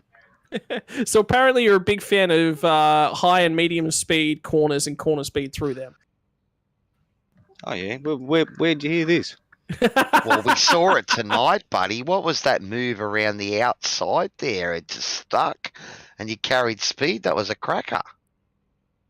Oh, towards the end there, around Verney. Yep. Yeah. No, it was around Fahey. Yeah. Fahey, sorry, my bad. Yes. No, it was not bad. It was a good move. I had a little bit of a smile on my face after that one. We thought you might have, buddy. But yeah, it was a cracker move around out the outside. Did it just come about and you went for it? It wasn't on the cards. You weren't thinking about going around the outside there, were you? Oh, definitely not. I just seen he covered the inside, and I thought, well, I'll see how much momentum I can hold around the outside here. And yeah, well, a little bit more than him apparently. Sometimes it just takes the brave man to stick the wing in an unexpected spot, and it forces an unforced error from a driver that probably wasn't expecting that, mate. Either way, Hungaroring, a tricky track. We saw the Snake effectively sit single file for the bulk of the race, but in the end, it come down to pit strategy a little bit, just offsetting yourself from those boys to close up under the pit strategy. I mean, Darren actually had a false move on the outlap, and that sort of closed the door. It was a 3-car breakaway, it became a 2-car breakaway, and became a 3-car pack for P3. Yeah, I honestly I didn't know what was happening there after me when I come out from the pit stop, and Fahey was right with me. I'm like, something's happened here, because I wasn't expecting to see him. Yeah, got lucky. He had a half spin coming off the chicane in the middle of the lap. So, anyway, this is just excellent. I could watch this all night, every day of the week for the rest of the year, mate, and I'd still not be bored of it. That's a hell of a move. Oh, I'm glad you like it, boys. Well, these cars are about trust, aren't they? You know, it's about trusting the downforce and that it's there. So, you know, you had it out there and it stuck, buddy. So, yeah, well done. Yeah, 100%, considering it was the very first time tonight I'd ever driven this car-track combo, so no, I was quite impressed. But when it comes together sometimes, mate, it just stinks. Ladies and gentlemen, that is Adam Simpson, driver of the 222. Currently, he was tonight's third place finisher, and the driver of 50 Motorsports has these sponsors to thank. Yeah, thanks, boys. First off, I'd like to thank the West Ham Motor Group and DC Shades. Got Reflex Fishing and Marine Gear. And a shout out to Josh Thomas at Precision Sim Training. Does a good job helping out the team with coaching and setups and all that sort of jazz. Very knowledgeable man. And then Infinity Designs for obviously the awesome paint jobs on the cars. They look great. And Fishy Motorsports. Once and for all. One more, Adrenaline Images. They do some good photos, so hit And him up finally, if you need some. before we let you go there, Adam, how's it feel being in the fish in a kitten sandwich? Well, it's I don't know. It was good to break it up, actually. It was when I first joined the green room, the boys were like, oh, geez, fancy spoiling the kitten podium like that. Sorry, boys, zero sympathy. Though you would not think the same if it was a fishy podium sport, would you? No, mate, every man for himself. Every man for himself. Ladies and gentlemen, Adam Simpson. As I say, you get what you deserve, that's all. Awesome, buddy. Adam Simpson, driver of the 222, third place finisher. Moving right along with our podium celebrations onto the 808s, it's Daniel Byrne on the middle step of the podium. Daniel, tough night for the Kittens boys, really hard. None of you guys performed well at all. It was a good night for us. Yeah, happy with that. Had some team. No, it wasn't, buddy. Where was the send at T1 on the last lap there? The gap opened up. We thought you were going to send it there. Team orders. I could have. Hang on. So let's throw it back to qualifying, because starting off from the top end of things, 1, 2, 3, 4, but to have the top 3 of your team covered by less than a tenth, that's sort of teamwork right there in anything, because that's all you guys getting on the sim, practicing together, talking to each other about the lines, about the setup, about how you're going to drive the car and approach the night. Yeah, we actually did more than we ever have, I reckon. We got onto VRS and had a look at our lines and compared and did all of that in preparation for Maddie, and Maddie didn't show up, so I reckon he would have won if he was in there, but I'm wrapped with the result. PC issues, so that made it a little bit hard for him. Look, but he'd be chuffed to think that he's got 4 of you trying to hunt him down, so he'd be loving that. Yeah, he's in our targets. Look, you guys practiced so hard you scared his motherboard into a failure. Sure. Following the Adrian home tonight, it looked like there was a few times you showed the nose on the last lap, but it's always difficult. You don't want to send it too hard. At the same time, you just rather see both come home together. But at the same time, the racer's sort of ego, it goes in there. You want to fight, but you've got to be clean with your teammate. Yeah, exactly. It's a bit of fun, but near the end there, I was thinking, I could probably send it down the side here, and then I showed my nose, and then he ran a little bit wide, and I thought, oh, should I go? But you know, the whole time we're chatting and we're having a laugh as well at the same time. So I said, no, you go ahead, because we don't want to spoil the whole race on the last lap. Oh, I thought it was more about, you know, you sort of let him buy some new pedals. He's switched from VR to triples now. He's got his motion rig, and all he was sort of lacking was a race win. I reckon if he didn't have his new pedals, I would have had him.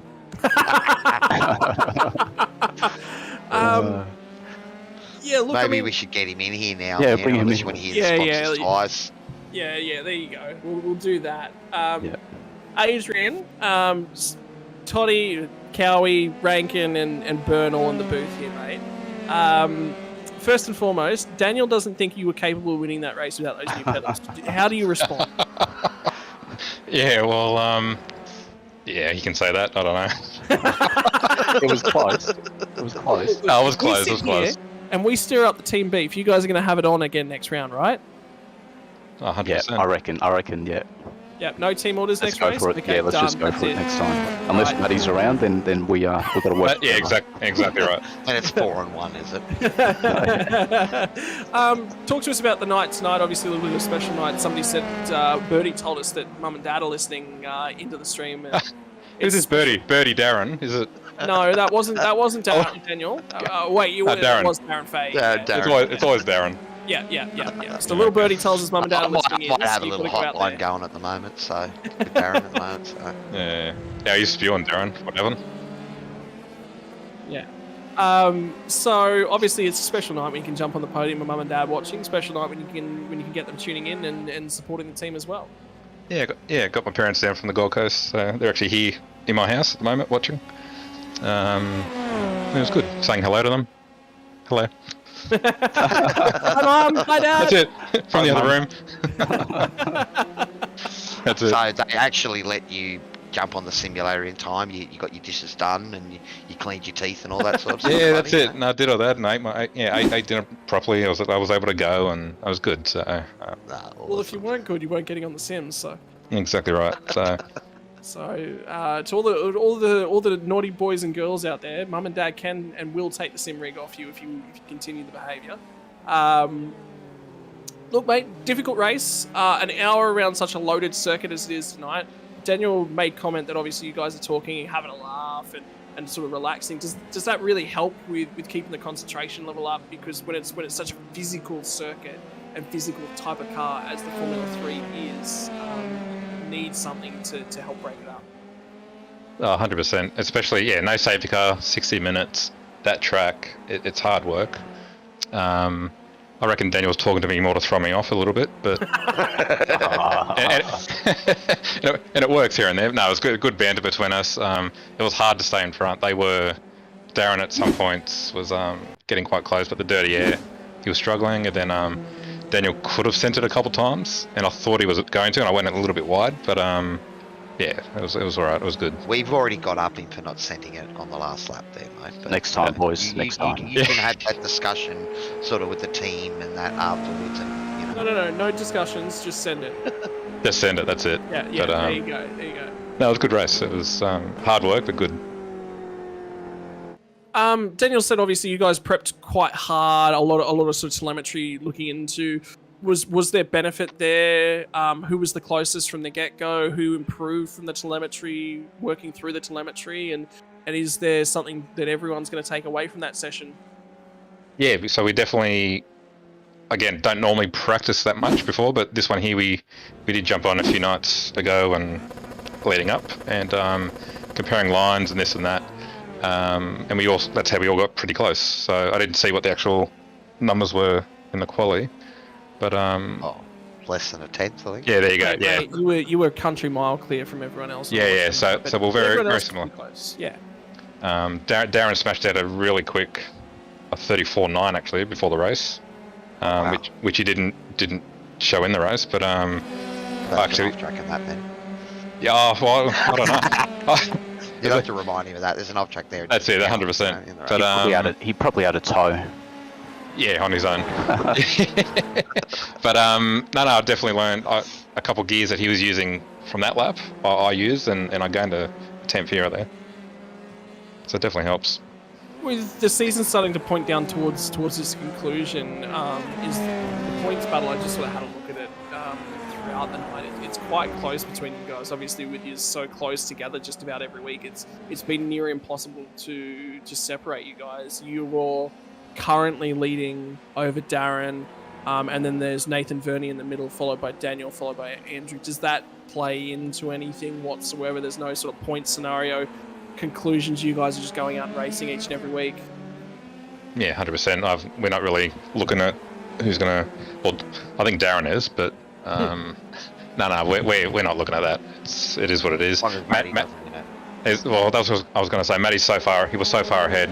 Shame about tonight. It would have been good to be out there with him if we could keep up with him. But yeah, no, it was good.